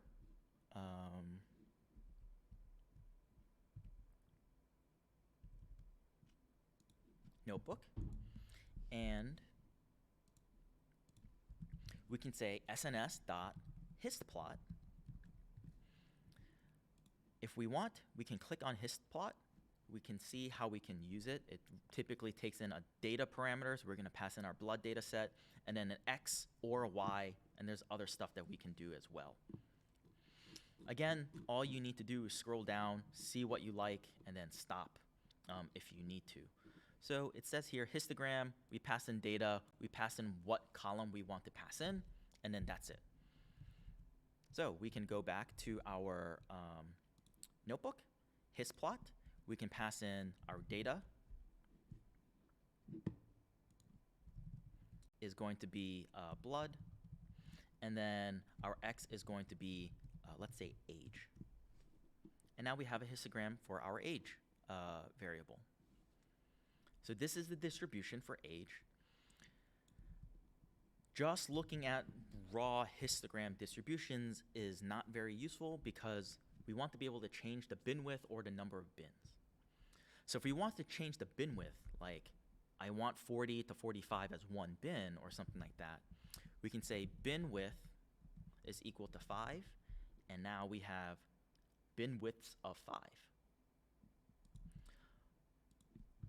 If we don't care about the bin width and we just want like a fixed number of bins, we can then say bins equal 5, and we actually get just 5 bins. And you can see here a lot of our population is between 55 and 70, and that sort of makes sense given the data set and the people that need this surgery. All right, so what about, so we talked about counting categorical variables, looking at continuous variables. What about putting those two together? So if you end up with, I want to look at two variables at the same time, one of them being a categorical variable and another being a continuous variable, well, a really good plot for that is a box plot. So let's go back to our API reference, and I can search for a box plot and look at box plots. It's under this section of categorical plots. If I scroll down, you'll see that, okay, this is how I can calculate one, and then I can do multiple variables. How do I do that? I pass in some variable for x, some variable for y, and then I pass in a data set, and then call the box plot function. And so let's go and do that.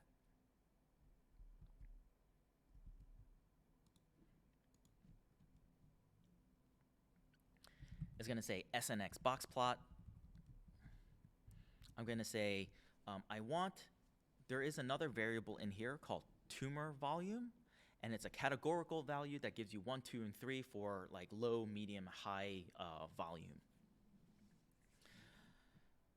So I'm going to say like I want to look at the age across those different volume types in my data set.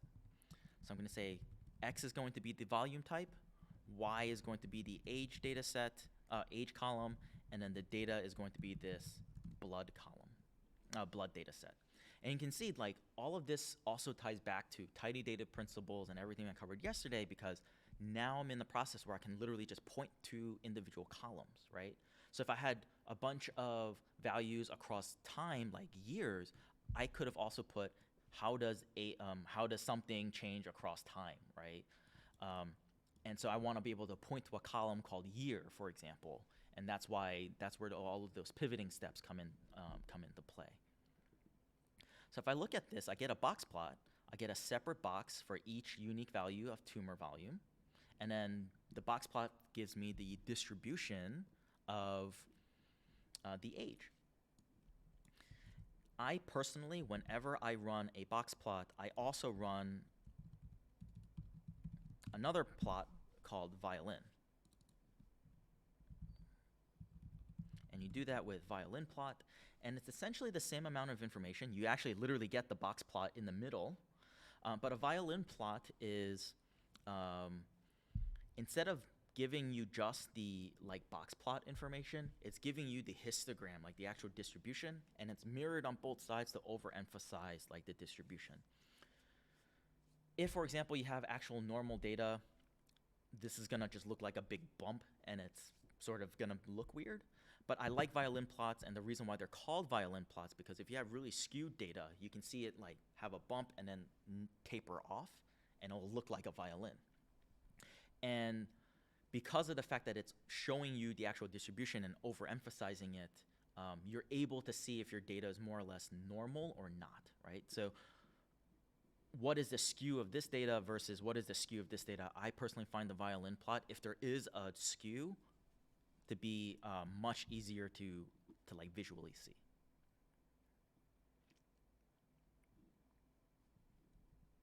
All right, so we talked about continuous with categorical. What happens if we have two continuous variables?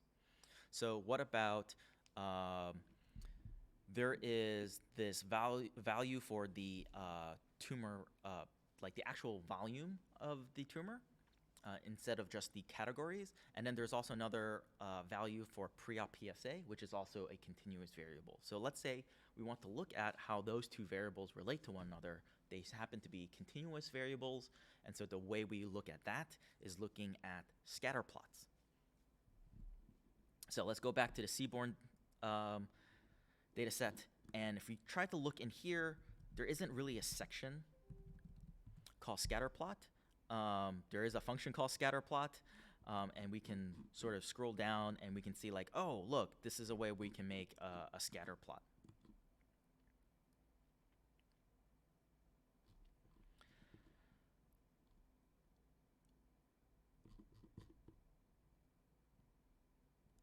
Just give me a second, I'm just making sure I can use this example. I can use this example later. Another part that's in seaborn specifically is there's also a section called regression plot. So typically if you're drawing a scatter plot, you're probably trying to draw a line through it as well. And the regression plot will draw the points and then also draw you the straight line all in one go. And so let's use this one as an example. The function that we're using is LM plot for linear model plot, and I'll talk about linear models in about 15 minutes. So we're going to talk about LM plots. And so let's go to our data set here. And we're going to say sns.lmplot.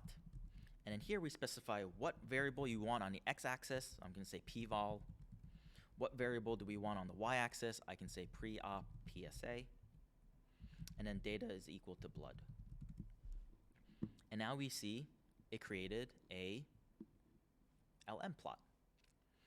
Some of the functions within seaborn give you a bunch of other variables that we can tack on. So I talked about working with continuous variables, two continuous variables. What happens if we want to add in more information to this plot? So there is another categorical variable called the surgical Gleason score. It comes into variables 1, 2, 3, and 4, depending on your severity. And so let's say I want to color each one of those points based off of that score. So I can use hue equals SGS. SGS is the name of that column. Close a bracket. And because this is a categorical variable, it will draw and color each of those categories as a separate line for us. And that's how we can slowly start to layer on multiple variables into a single figure. Let's keep building on this exercise. Let's say I have X and Y. We have the blood data set that we're using. I specified hue. There's another parameter I can also specify called row. And what row lets us do is pick another categorical variable to plot. So there's another one called RBC age group.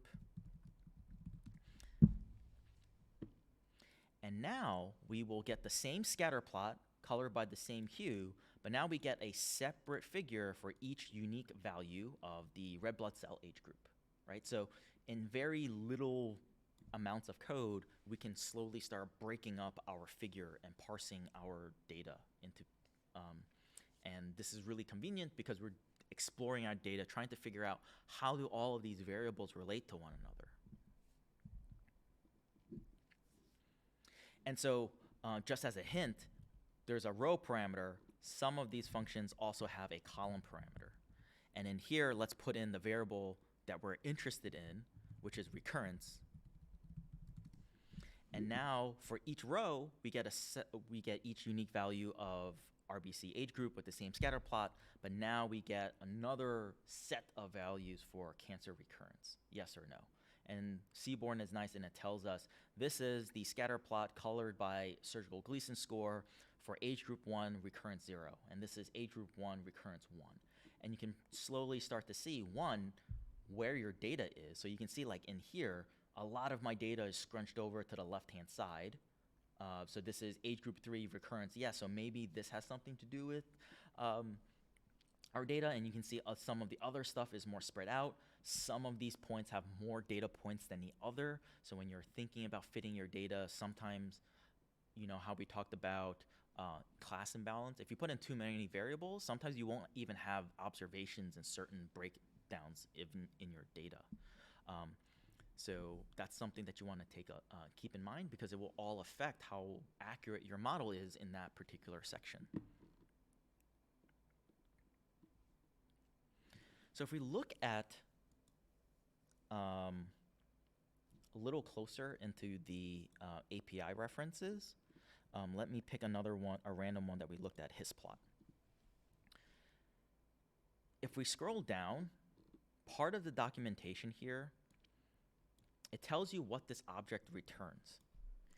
If it returns an axes, AXES, you want to keep that in mind, versus something like an LM plot.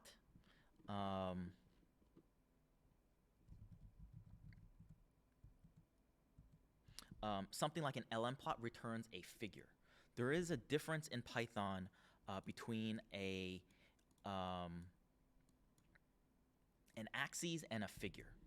And this figure is no longer the official matplotlib notation anymore, but I still find this very useful. So seaborn is built on top of a plotting library called matplotlib. Matplotlib defines, and this is the older version of parts of a figure. You have the whole thing that is the figure. The actual thing that we're plotting is the axes, A-X-E-S. And then for a given axes, we have axis, two axes, A-X-I-S. So that's how those three things are related to one another. In this example, this is a figure with one axis. We can actually have figures with two axes. So if you ever open up a paper and it's like panel A, panel B, panel C, panel D, that whole thing is one figure. It's got four axes in it. And so we can actually use Python to create one figure with multiple axes. So just like that plot that I showed with row and column, those are called facets. That's still plotting the same set of data. Using axes, we can plot totally separate things. Like I can put a scatter plot next to a histogram versus everything being a scatter plot. So the official now and the newer version of the anatomy of a figure looks like this. And the whole figure, this whole thing is the figure. It's got a title, it's got major tick marks, minor tick marks, that's the whole figure. The axes is the actual components of the plot that we're making.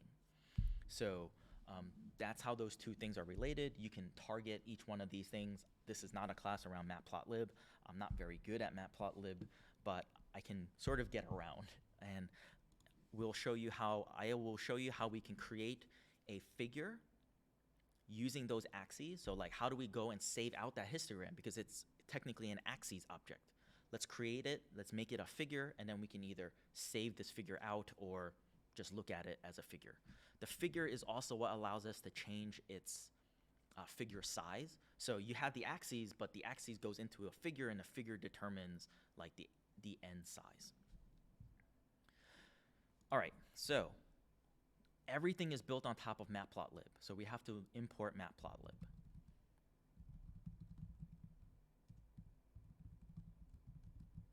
The way we import Matplotlib is running this command, import matplotlib.pyplot as PLT. Matplotlib, when it was starting off and when Python was starting off, it was competing with stuff like MATLAB. And so they tried to make a plotting API very similar to MATLAB. And so that's why there's different ways we can plot using Matplotlib. The way we're plotting right now is using pyplot. And you'll see this most often when you're looking for help online. So we have Matplotlib. Just like as PD, we now can refer to this whole thing as PLT instead of having to type this out every single time. So in pyplot, PLT, there's a function called subplots. So given a figure, how many subplots do we want to make? We can make a subplot that's one plot across and one plot down. So essentially we're making one figure. So we can say plt.subplots, and you can see it created a figure with one place to put a plot. It gives me back this object as two things, the whole figure, and then the component I can target. In Python, there's a really nice syntax. If something has like multiple pieces to it, we can use the equal sign to assign those multiple pieces all in one go. So I can say fig and AX for axes is this whole thing. And now I created the the variable fig and ax all in one step because this thing had two parts to it. So you can, I want to say this term is unpacking, but that's not technically correct. So I have to find the actual terminology for this behavior in Python, but that's something that's really cool and useful. All right, so let's look at not lmplot. If we go back to the plots here, let's look at regplot, for example.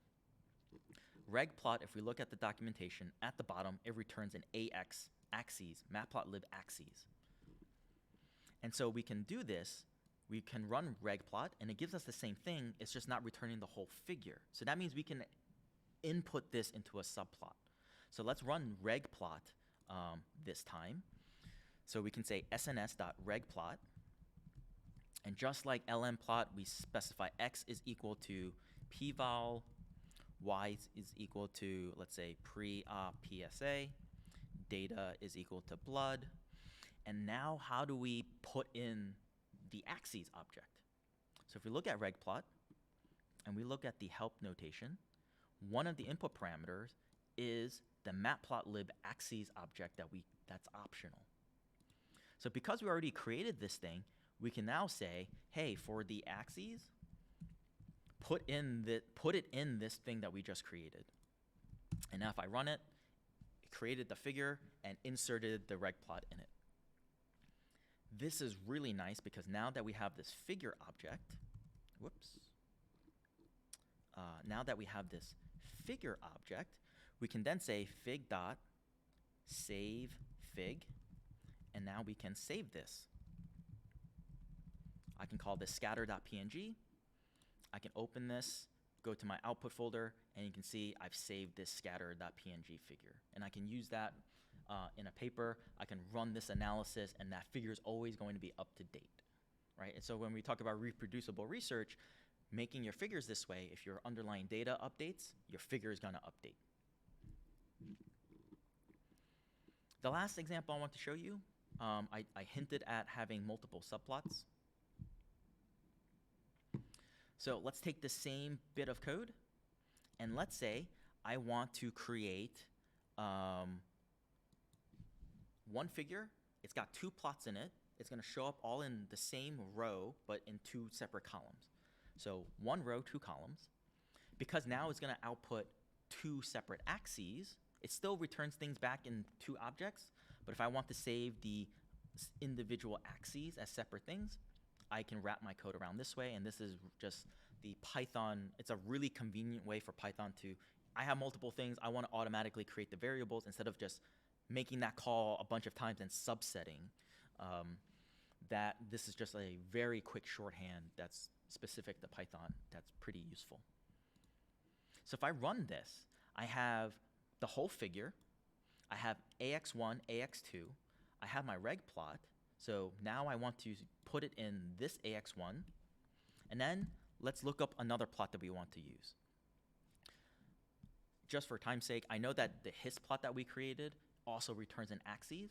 So I showed you how we created hist plot. It's sns.hist hist plot. X is equal to age, data is equal to blood, and then we can say AX, where do we want to draw this? We're going to draw it in this object up here. And then we can say, if we run this, it will now one figure, two totally independent subplots, which is really cool. And then if we want, we now have this figure object that we can work with. And then again, we can say save fig, save it into my output slash, I'll call this 2x1.png. I already have this here, and it's going to overwrite this file like 2 seconds ago, and I have this other figure. So that's in general how plotting works in Python and how it ends up being useful. It's for exploratory data analysis. It's for final publication papers, et cetera, et cetera. I personally really like Seaborn because it's this type of API and way your plot makes sense in my head. Matplotlib is a very low-level thing. You have to say, like, here's my x-axis, here's the ticks, here are the values, here's the y-axis, here's the ticks, here's the values. It's very verbose. It's verbose, very flexible, but takes a lot more work to get the same amount of like prettiness out of it. And using this figure notation up here, it all calls matplotlib anyway. And again, we're not really talking about matplotlib, but this isn't a 3-hour tutorial on matplotlib, but that is how everything relates to one another. All right, so let's take another 5-minute break. So let's come back at 9 past the hour, and then we'll sort of finish the day with fitting a logistic regression model using the same blood data set that we have. So we'll work on that.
All right, let's talk about our last topic today, which is on logistic regression.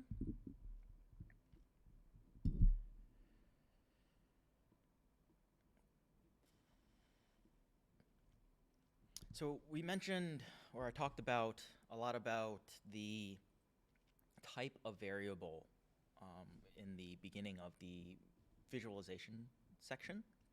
And logistic regression is when your variable of interest, like the outcome variable, is binary. That is the only time you use logistic regression. It doesn't mean every other variable needs to be binary, but the variable of interest does.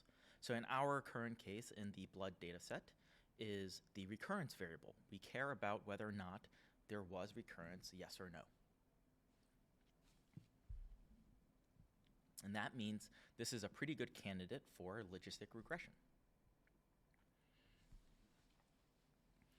So let's review linear models. Linear models are models that essentially draw a straight line. So you may have heard of linear regression. It draws a straight line through a bunch of points. In the visualization chapter I showed you in the LM plot, it had a scatter plot and drew a straight line. So how do you draw that straight line? That straight line is defined by this formula, or it's defined by like the value on the line is equal to mx plus b, where m is the slope of the line, x is that value on the x-axis, and then b is where it intercepts with the y-axis, right? Because it's a straight line, just knowing how much of a slant it has and where its starting point is, you can just draw a straight line. So that m represents the variable, one of the variables that we're using to predict. And this ties back into tidy data because that means another way we can think of it is this is a variable or a column that we're going to use to predict the variable of interest, the y. And so that's why, depending on who you end up talking to, you'll see people talk about like, what are your betas? Or betas are another way people talk about coefficients. Those are essentially the m's in y equals mx plus b. So how do we go from y equals mx plus b, which is something you may have learned in high school or before high school? How do we add more variables? So the intercept, the b, is now just known as the intercept, and then m is the betas. So we have one variable, and then x1 and beta 2 and x2 and beta 3, x3, et cetera, et cetera, et cetera. So that's how the formula for a line relates to multiple variables. When you go and put in data and solve and fit the actual coefficients, and then you learn the relationships between how each variable relates to one another and the variable of outcome, technically you get this notation down at the bottom, which is y hat, which is the calculated value, is equal to the intercept plus et cetera, et cetera, et cetera. So that's drawing a straight line. Figure on the left, we can draw a straight line, that's linear regression, but if we use that in our variable of interest, which is recurrence, our recurrence only has potential values of 0 or 1. That's it. It's either yes or no, or 0 or 1. If we draw a straight line through points that only exist between 0 and 1, it's a pretty bad predictive line because lines go out into infinity. So I have a model that goes from negative infinity to positive infinity, where the only values that my variable of interest can have is 0 and 1. And so that's not really a good fitting line for the data that I have. And so logistic regression literally like transforms the line and bounds it between 0 and 1. So there's linear regression. You feed it some kind of transformation function. In this case, it's going to be called the logit function. And that transformation gives us this S-curve that's bound between 0 and 1. So we've taken our straight line that goes into infinity in both directions and made it a line, a curved line that's stuck between 0 and 1. And that's a much better representation for the data that we have. So that's the relationship between linear regression and logistic regression. I mentioned that there is a transformation step between linear regression and logistic regression that is known as the logit function. The logit function is the log of the odds. So log odds is the logit function.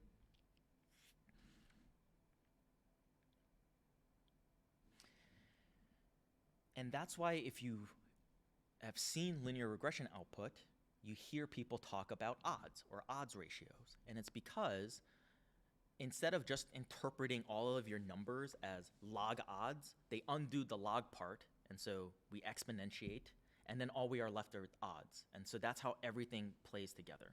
So let's go back and look at the y equals mx plus b example. So we have this is the model that we have fit. This y is under a logit transformation, so it's log odds is equal to all of that. We undo the log component, so we get the odds is equal to the exponentiated all of that, and then that's it. Each of these betas is now known as the odds ratios, or the log odds if we don't exponentiate. And so that's how those two things are together. So the reason those things are related is there's a transformation function that we have to undo to make sense of the numbers. And then instead of undoing it all the way, we undo it part of the way, and then it's something that we can interpret.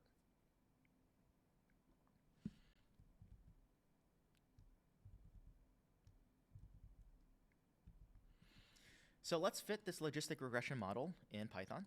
I'm going to open up a brand new notebook. I'm going to rename, and I'm going to call this 06 Logistic. I'm going to import pandas as PD to load up pandas. And now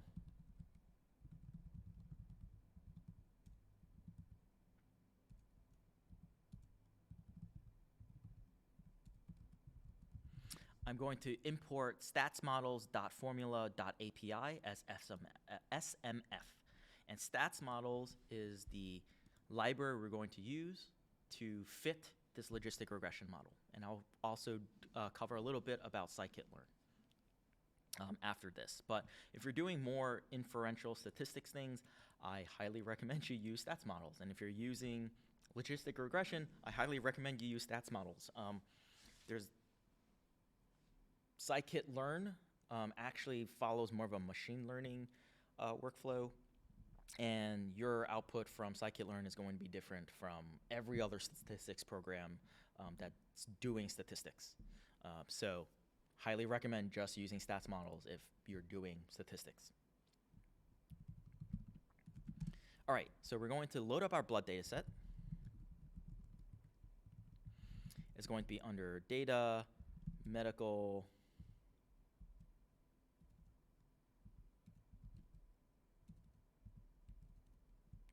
why is this not working? Oh, I messed up. So you can see like I'm trying to tab complete and it's not tab completing for me, and it's because if I ran pwd, I'm actually in the wrong folder. I'm in the output folder. So that means I need to move this.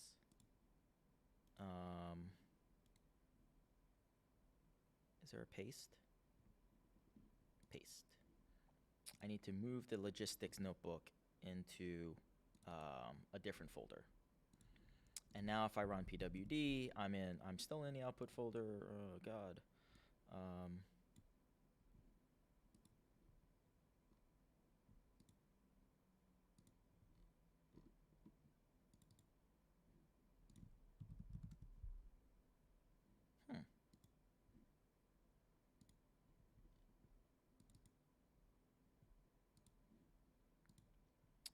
That's interesting. Let me shut it down and then turn it back on again. And I believe this should have fixed it. Yeah, so essentially I needed to go to kernel, restart kernel, essentially turn it off and turn it back on again. All right, so blood. is equal to pd.read_csv data slash medical blood storage and to load up our blood data set. For those of you who sort of know a little bit more about Python or the R world, the problem that I have, I actually fixed that type of problem in this project, in this package called pyprojroot. So if I move around my notebooks, like it always starts from the same starting point. So you can look into this project. So like that problem that I had with this working directory is almost never going to be an issue. It's just one other thing to install that I sort of didn't want to cover in detail, but some of you actually know a little bit more about Python, and so I'm just gonna point you in that direction. Okay, so we know a little bit about our variable of interest. So I can say blood recurrence count underscore values, and we can get a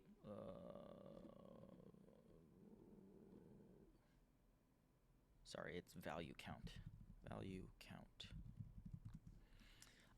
So this is the problem that we have. We have class imbalance, right? So keep that in mind as we start fitting these models, especially when I show you how to use a model for prediction, like predict new variables or new values. This becomes really important. This class imbalance, you'll see it in about 30 minutes. There are ramifications to this. So let's use logistic regression, or let's use statsmodels to fit this logistic regression model. I loaded it up as SMF, so smf.logit, so we're running the logit function. And we put in quotes the formula notation for specifying the model. What is this formula notation? It looks like y tilde x. So what is the variable of interest? Recurrence. Tilde, treat it like the equal in the y equals mx plus b, and then we simply put in the variable that we want to be used as a predictor. So let's use a continuous variable for now. I'm just going to say, how does age predict recurrence? The data is going to be our blood data set.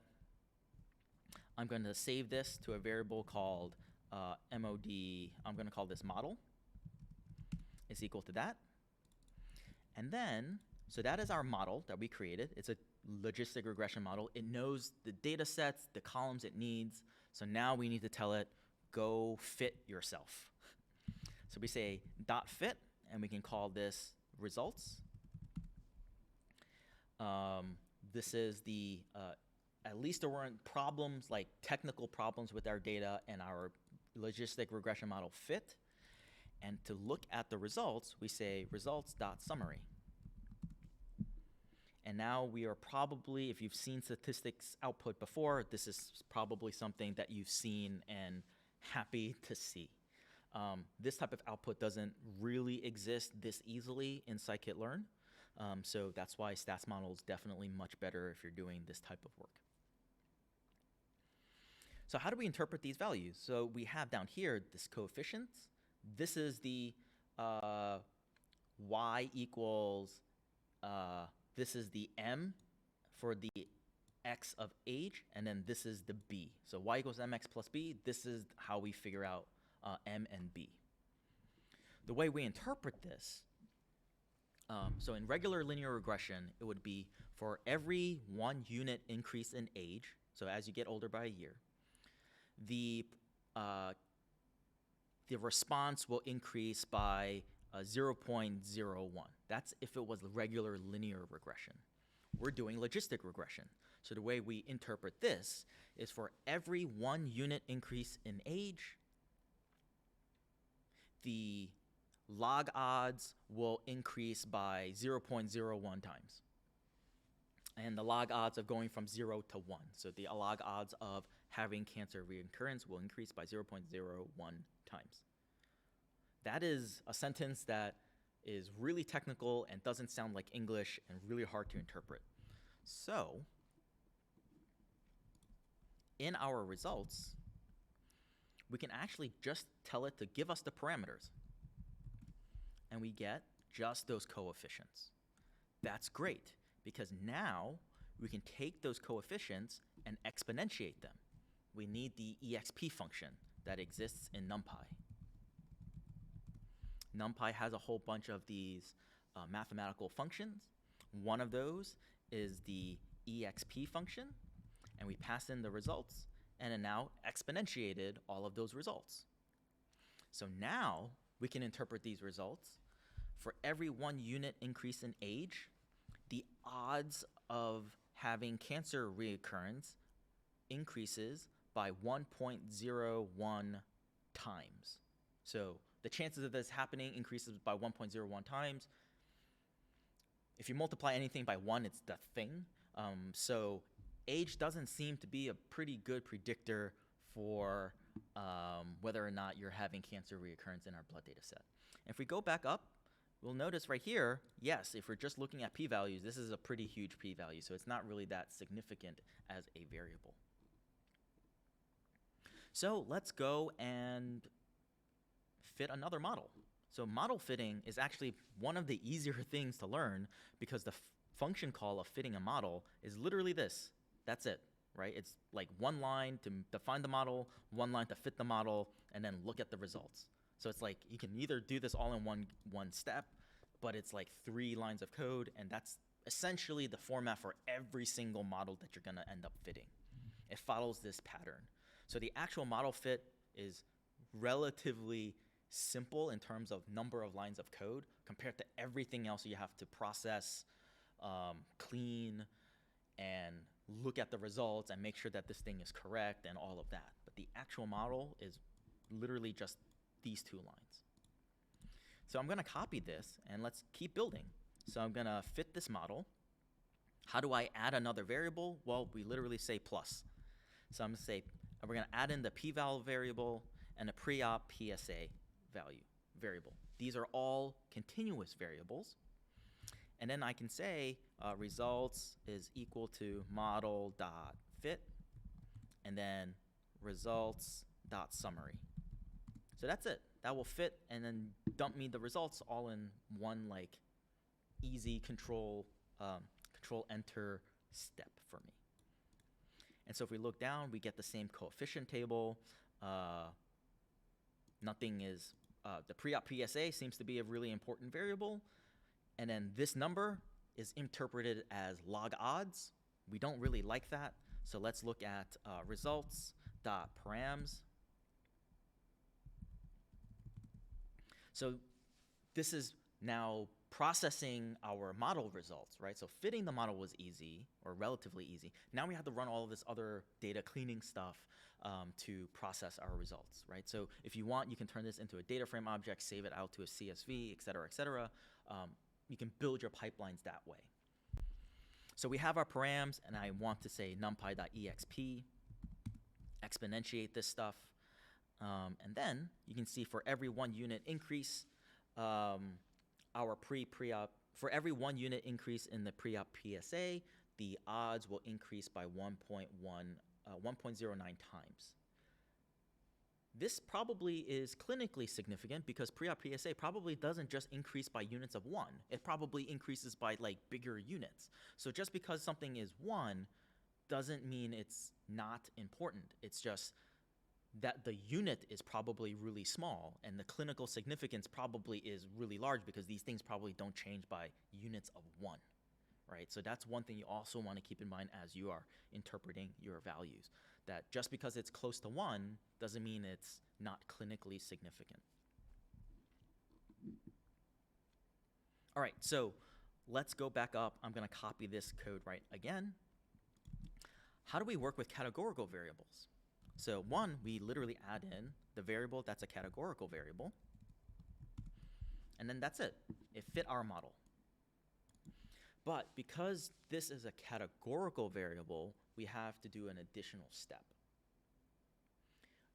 Yes, this is an ordinal variable, so we can get away with 1 unit increase from tumor volume. And it means like going from 1 to 2 to 3 to 4. That's kind of correct. But they're really separate categories, and we should treat categorical variables as proper categories. How do we do this in the seaborn, and this is why I like, sorry, not seaborn, stats models. If we wrap the whole thing around a capital C, we tell it, treat this as a categorical variable. If we run this, we now get, this thing had values of 1, 2, and 3, and now we get separate values for 2 and 3, and the value 1 is no longer in our, is not showing up. This process of turning a categorical variables that has 3 possible values into 2 possible values is called dummy variable encoding or one-hot encoding. So another example I can give you is, let's say I have a data set that, and one of those columns is smoking status. I can either be a smoker or a non-smoker. If I were to dummy encode that column, I will have a separate column for are you a smoker and are you a non-smoker, and then a value of 0 for no and a value for 1 for yes. The sort of problem is that if I know the if I know if you're a non-smoker, then if you are a non-smoker, then I know that you are not a smoker, right? And if I know you are a smoker, then I know that you're not a non-smoker. So just knowing one of those will let you know like definitively what the other value is. And so that's why if I have 2 categories and I dummy encode it, you get 1 category back, because that one status will let you know what the other one is. So I have 3. If I know the information for 2 of them, I definitively know the last value. And so that's why when we dummy encode, our models do not have that, what's known as a reference value.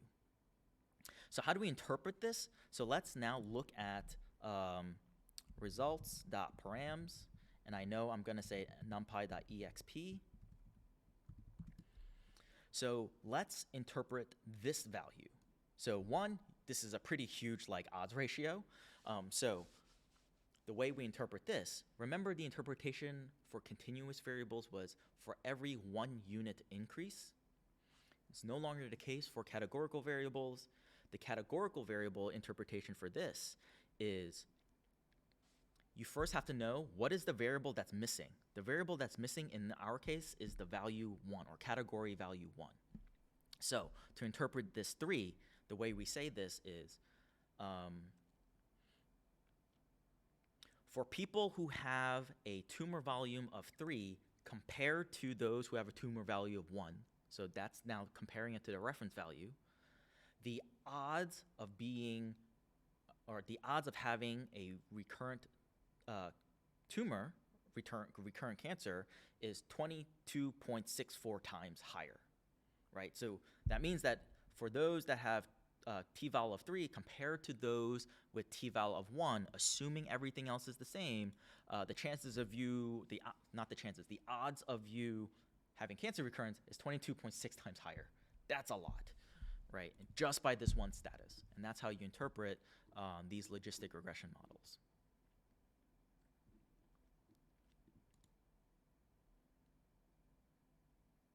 All right, so now let's talk a little bit about scikitlearn, because that's another really common and popular plotting library. Scikitlearn is mainly made for machine learning workflows. I want to run, so the type of workflow I just showed you is more of an inferential workflow. I have some data coming from a very well-designed study, and I want to interpret and make inferences about what is actually happening.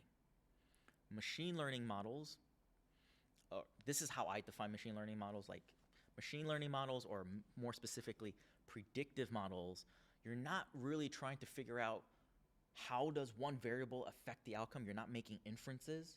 All you care about is, am I getting the right solution, yes or no, right? So if you think about this from the tech world, if I can come up with a model that predicts a little bit better than yours, I will get the funding and you won't, and it doesn't matter what these variables mean.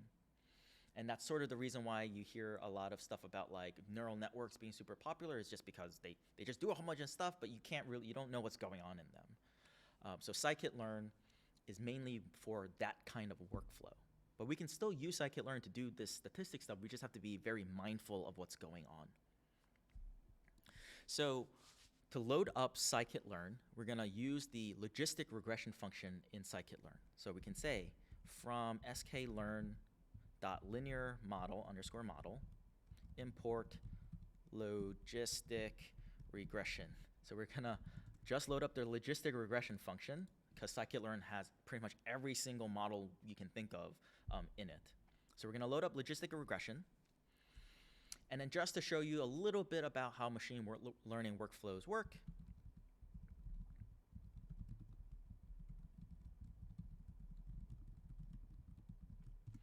there is a function called train test split that we will use. So I talked about predictive models.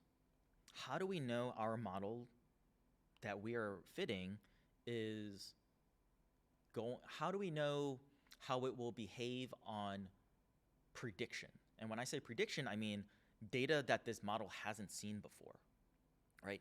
It doesn't seem like a very good idea for me to fit a model, and the only way I can tell if this model is doing well is to go out in the world and collect more data, right? Maybe that's really expensive, maybe that's not really feasible, maybe in a hospital setting you definitely don't want like an untested model like just out there in the wild. And so when we are doing these prediction problems, we can actually use the data in our data set and treat some fraction of that data as brand new data, right? So essentially, if we have, for example, 100 observations and it was super expensive to get those 100 people, well, I can say, for example, I am going to randomly select 10 of those observations and never look at them, fit a model on 90 of them, and that will give me a model. And then to see how well that model is doing, well, there's those 10 that I sort of left off, and I'm gonna see how the model tries to predict on those 10. And if it does well, and for example, gets all 10 correct, maybe this is a pretty good model that's predicting values it's never seen before. And so that's the workflow that scikit-learn is very well optimized for. Train test split is giving you, so like that 90 is going to be the training data. That 10 is gonna be the testing data. And the split is splitting those one data set into those components. So there's literally a function that can just shard out our data into training, testing, and splitting. So that's also the language that's used in predictive machine learning. I'm going to sort of do a subset of this data because otherwise it's gonna require a lot of typing. So if we look at blood.info, some of the columns of interest, like the tumor volume,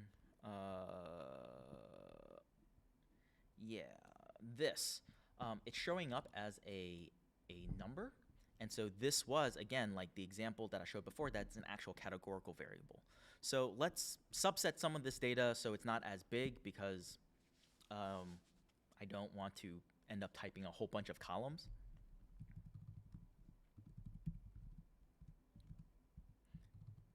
So we're going to use subset multiple columns. So the columns I care about: recurrence,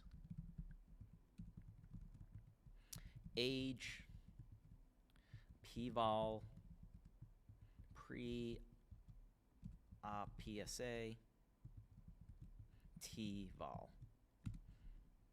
All right, so let's pretend this is our full data set. This is the data set that we took a lot of, we took like funding money to go calculate, right? Pretend the other columns don't exist. This is our full data set. First thing I want to do, and again, remember in statsmodels, I dummy encoded by saying C of the thing, and it dummy encoded it for us. In scikit-learn, we have to do a little bit of this stuff on our own. You can dummy encode things in scikit-learn directly. I'm going to show you how to do it in pandas. And so what I'm going to do is I'm going to take the t-val column, I'm going to reassign it, I'm going to create a new, I'm going to reassign it another set of values. The values is going to be this column as type of category. So So I'm going to turn that into a categorical column. And now if I look at that, you'll see that tval is now a category, is no longer showing up as a floating point number. And all right, so that is our data set. It's still going to look like the numbers, but it's now categorical. How do we dummy encode the entire data set? Well, in pandas, there's literally a function called pd.get_dummies. And if we give it a data set, it will dummy encode everything that is not, that is a category. Or I think it also works for if it shows up as an object. So if it's a string, it'll also do it. So that's why I highly suggest, if you're working in like R or Python, that when you're putting together your data set, it's totally fine to be like smoking status is the column name, and then smoker, non-smoker, like write out the words, because these languages can handle it. The reason why like a lot of, it's sort of annoying because sometimes you are given a data set, it's nothing but numbers, and if you want to figure out like what all of these encodings are, you have to go look it up in a code book. And that's like an extra step that sometimes doesn't get emailed with you. This way your data is self-documenting, the metadata is all there, I don't have to think about anything. And so it would have also been nice if this was like tval low, tval medium, tval high, right? And it will, it self-documents. You'll notice I talked about before, if I have 3 different values, I should get 2 values back. This is the dummy variable encoding, right? So if I are given 0, 0, I automatically know the last one has to be 1, et cetera, et cetera. So for us to drop the extra information in get dummies, there is a parameter in here called drop first, I believe. Drop_first equals true. And you can see it dropped the first parameter in there. So this is the data set I want. So now I'm going to save this, blood sub dummy. That's my actual data set that's ready for some kind of ML workflow. All right, so now I need to be able to specify what are my predictors? What are the columns that I'm going to use to predict recurrence? So in stats models, remember the formula notation was y, like something, the response, tilde, something, something, something. Not necessarily the case in scikitlearn. So we have to manually select out these columns. So I'm going to say response. So that is another synonym for your y, or your dependent variable is your response. So what is our variable of interest? Our column called recurrence. So we're going to pull out all of the values for recurrence, and I'm going to say response is this recurrence.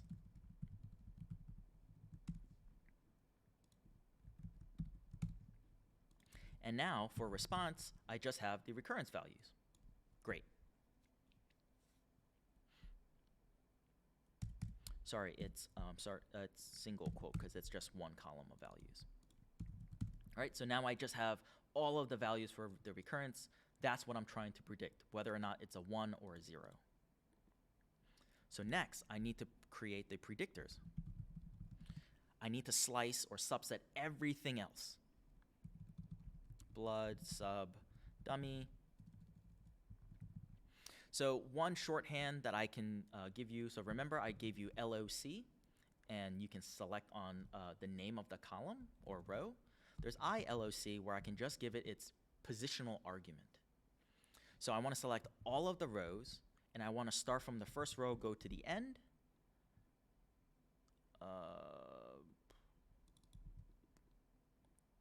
I spelled that wrong, BLOOD.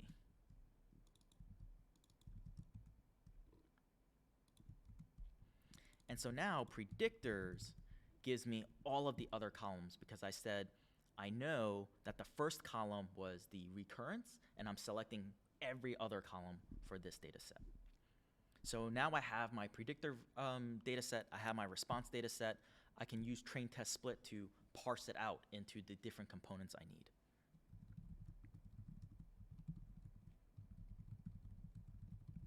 So if I give it the predictors and the response, did I spell response incorrectly? I did. So let's spell that all correctly. So train test split gives me 4 data sets back. It gives me the training, the X training data, so the data set I'm going to use to train my model.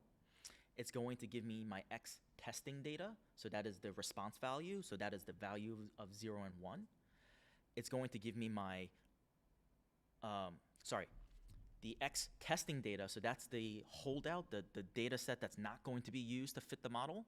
The Y training data, so that's the correct answers for the model I'm going to fit. And then the Y testing data, I'm going to see how well my model predicts on brand new values. It's going to give me a value, and I'm going to compare it to the actual solution. All right, so we're going to use that multiple assignment notation. So X train, X test, Y train, Y test is going to give us all of those 4 separate data sets.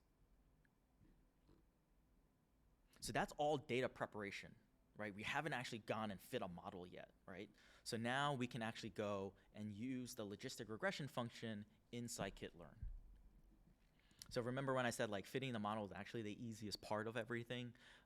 Everything else is just preparation for how things work. So we have the logistic regression, so we can say from sklearn dot linear underscore model import logistic regression. So we can import the logistic regression function. We can now say the logistic, or the model, we can call this model, is equal to logistic regression. We're going to create this model. We're going to say fit this model. We now have to give it the inputs, so the X underscore train and the Y underscore train, so it knows the data to use and then the solution for that data. What is this error message? I know this error message. All right, this error message comes from all the way at the top. After blood subdummies, we actually need to drop the missing values. Again, scikitlearn doesn't do any of this information for you automatically. And so what I had to do was, there's some missing values in this data set. Where is the example? There's some missing values in this data set. So all I'm going to say is, like, if a row has a missing value, just drop the entire row. That's essentially what happened in statsmodels. It just happened for you quietly under the hood, but you have to be really explicit in scikitlearn. So we're going to drop all the missing values. That's sort of the key. That's one way you can drop missing, is just if there's a value in this row that's missing, drop the whole thing. So if I rerun all of that code now, I get this fitted logistic regression model.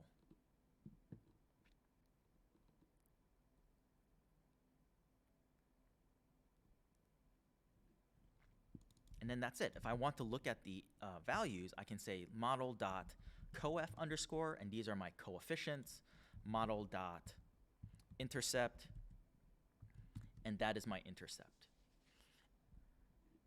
Knowing that, I can say model.coef and pass that into numpy.exp, and now I can interpret all of this as odds ratios.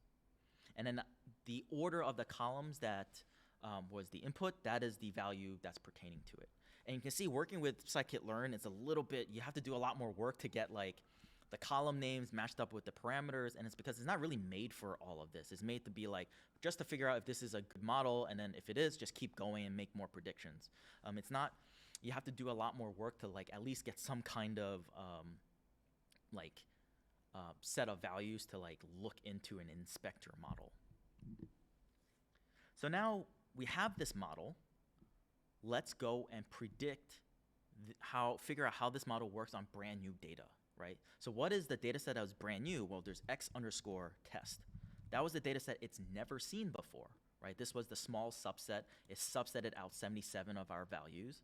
And so we can run model.predict on that entire brand new data set, and you can see it's predicting all of these as 0. And this plays into the whole fact that we have class imbalance, because if we just predict 0 across all of these, then, you know, our model does X number amount well. So that's sort of like the problem with class imbalance. I have to look more into this. It might be also like the data set is sorted in a certain way, et cetera, but you can see like this model fit a logistic regression model, but it also just predicted everything as 0. And so how do we see like how well it worked compared to the actual values? We want it to see how does it compare to the actual values. These are the actual values. There are some 1s in here, and if I say value counts, you can see like there's 62 of them that are 0s and 15 that are 1s. You can see it just reported everything as 0. And if you want to get that fraction, you can say score x underscore test, compare it to the y test, and you can see it's only correct like 80% of the time, which is, it's good until you realize that's like sort of the baseline thing to begin with, right? So this model is not really a very good model, even though it's correct, quote unquote, 80% of the time. The other thing about logistic regression in scikitlearn, so if we Google scikitlearn logistic regression, this is the thing that people realize this like once a year, and then Twitter blows up. This is the linear regression function. The first parameter is a penalty parameter, and this goes more into statistics, but there is an L1 and an L2, or an elastic net penalty. This is essentially ridge regression or lasso regression. And essentially, if you compare, and it defaults to L2, so I believe it is ridge regression is the technical term for it. Yes. It by default does ridge regression. It's actually not actually doing what you expect logistic regression to do, right? And if we look at these coefficients, I will bet that they're different. So let me get my mouse back. All right, so let's look at some of these coefficients after I exponentiate it. You'll see, first of all, when I ran my original model, like one of these was like 22, like the log odds was 22. You can see everything's much, much smaller. And that's what the penalty term is doing. It's trying to make everything smaller. Why is it doing this? It's because it's technically more numerically stable for the computer. Why are they doing that? Well, because this is a whole library designed about machine learning and prediction. It doesn't care if you're trying to interpret this and make inference. So your inference is going to be wrong. So that's one thing you have to be very, very careful about when you're running logistic regression or any other model in scikitlearn, because that stuff is hidden. And if you wanted to run penalty as normal regression, we have to say penalty is equal to none. So up here, when we created logistic regression, we needed to say, get my mouse back, penalty is equal to none. And then if we run our model, we should get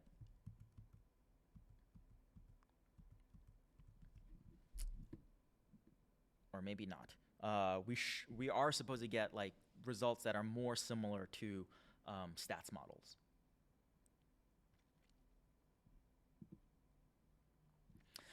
So one question I got was, is it possible to set the seed? Yes. So train test split, there is literally a random state, so you can set a seed there. Logistic regression is also iterative, so there is also a I believe there's like, a random state, a seed parameter as well. So yes, you can set the seed. There's a way to set the global seed, and I think it's just like, I have to go look it up, but there's a way to set a global seed, so you can set it at the very beginning, but each of these functions also have seeds that you can do because there is some amount of randomness to it. A lot of this stuff is built off of NumPy, so my first suggestion right now off the top of my head is look for the NumPy set seed function and then set it from there, and then everything that uses NumPy will be off of the same seed. So that is my suggestion.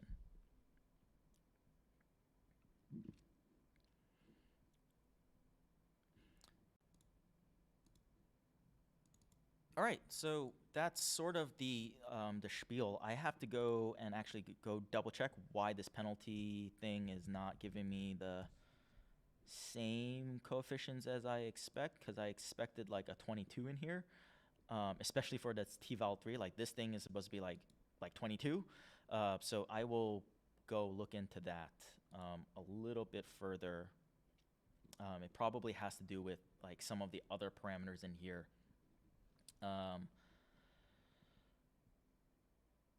And I'll go look into that. All right, so I know this is a figure for R, but hopefully in the last 2 days, this was a gentle intro into how data science works in Python. So there's a bunch of resources. So these are the ones I can find for Python-specific materials. If you want to practice on brand new data sets and you're just like, I want to practice this stuff, I don't have data to practice on, I will point you to some of the stuff in the R community. Every Tuesday, there's a project, there's a thing that happens on Twitter called Tidy Tuesday. Thomas Mock releases a data set, and for an entire week, you'll see on Twitter using hashtag Tidy Tuesday, all of the figures that people create using R, and I will suggest you to say,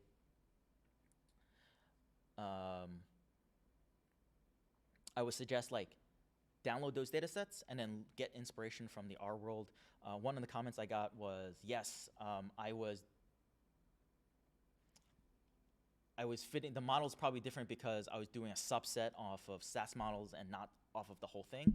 So I'll sort of tweak around and see if I can get the same testing data set and see how things change there. But yes, that is also a really good point. The results are gonna be different because the input data set was also different. And so that's something I also wanna look into. Under Tidy Tuesday, I know, again, this is more R specific, but David Robinson and Jesse Mostupak will either stream their Tidy Tuesday stuff for an hour on YouTube or Twitch, respectively. So if you just want to see someone talk through data exploration, really great resources just to learn. Even though it's Python, R specific, a lot of those concepts around tidy data will translate to Python. And you'll slowly learn the vocabulary for, like, if you just Google the same thing that they call it in R on the Python side, you'll find it for the most part. If you identify as a lady or any non-male gender, there are two groups. One is R ladies and one is Pi ladies, and I would highly suggest you join those two organizations if you are trying to learn and do this stuff on your own and you're trying to find help. Those are two communities that essentially try to create a much lower barrier of entry to help you with some of your work. For other than the materials that I have, the only open source textbook that I know of in the Python world for data science is the Python Data Science Handbook by Jake Vanderplas. So there's the link to that there. You can also look at the University of British Columbia's Master of Data Science materials. So there's a link for that there. And the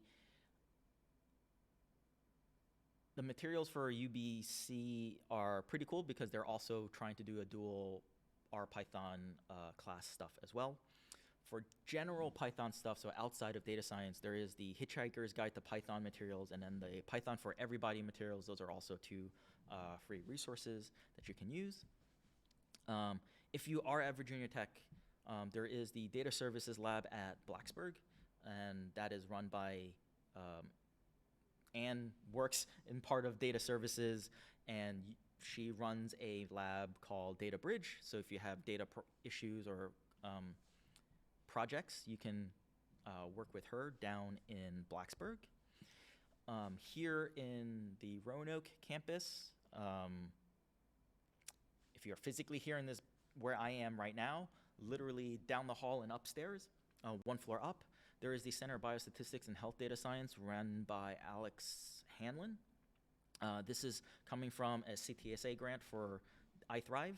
And what's really nice is twice a week, there are literally 2 blocks of time where you can call in, and they have Zoom open consulting hours. So any questions related to statistics or setting up your study, you can use that. And you can visit the Biostat Center website there. For other things, the Carpentries is also another really good resource if you are looking for other domains. So if you work with genomics, there's literally a data carpentry lesson for genomics data. If you're trying to work with maps, there's a geospatial data set.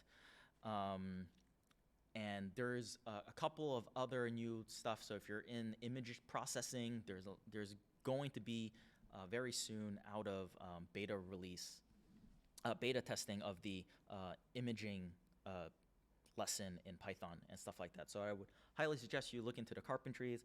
If you need a contact at Virginia Tech for someone at the Carpentries, you can contact Nathaniel Porter. He's sort of the lead contact for the Carpentries at Virginia Tech.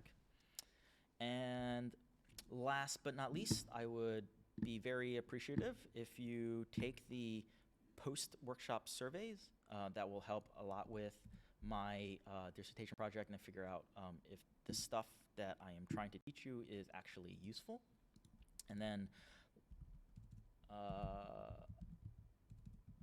I will put in the link to the slides, which you can find in the little bit.ly link. And if you're at this point in the recording, just go to the beginning, and there was a link to the slides and the papers that we talked about today. So with that, I will say thank you for attending. We're 1 minute over. And so if you have any questions, you can ask them, or you can just leave. All right, thank you.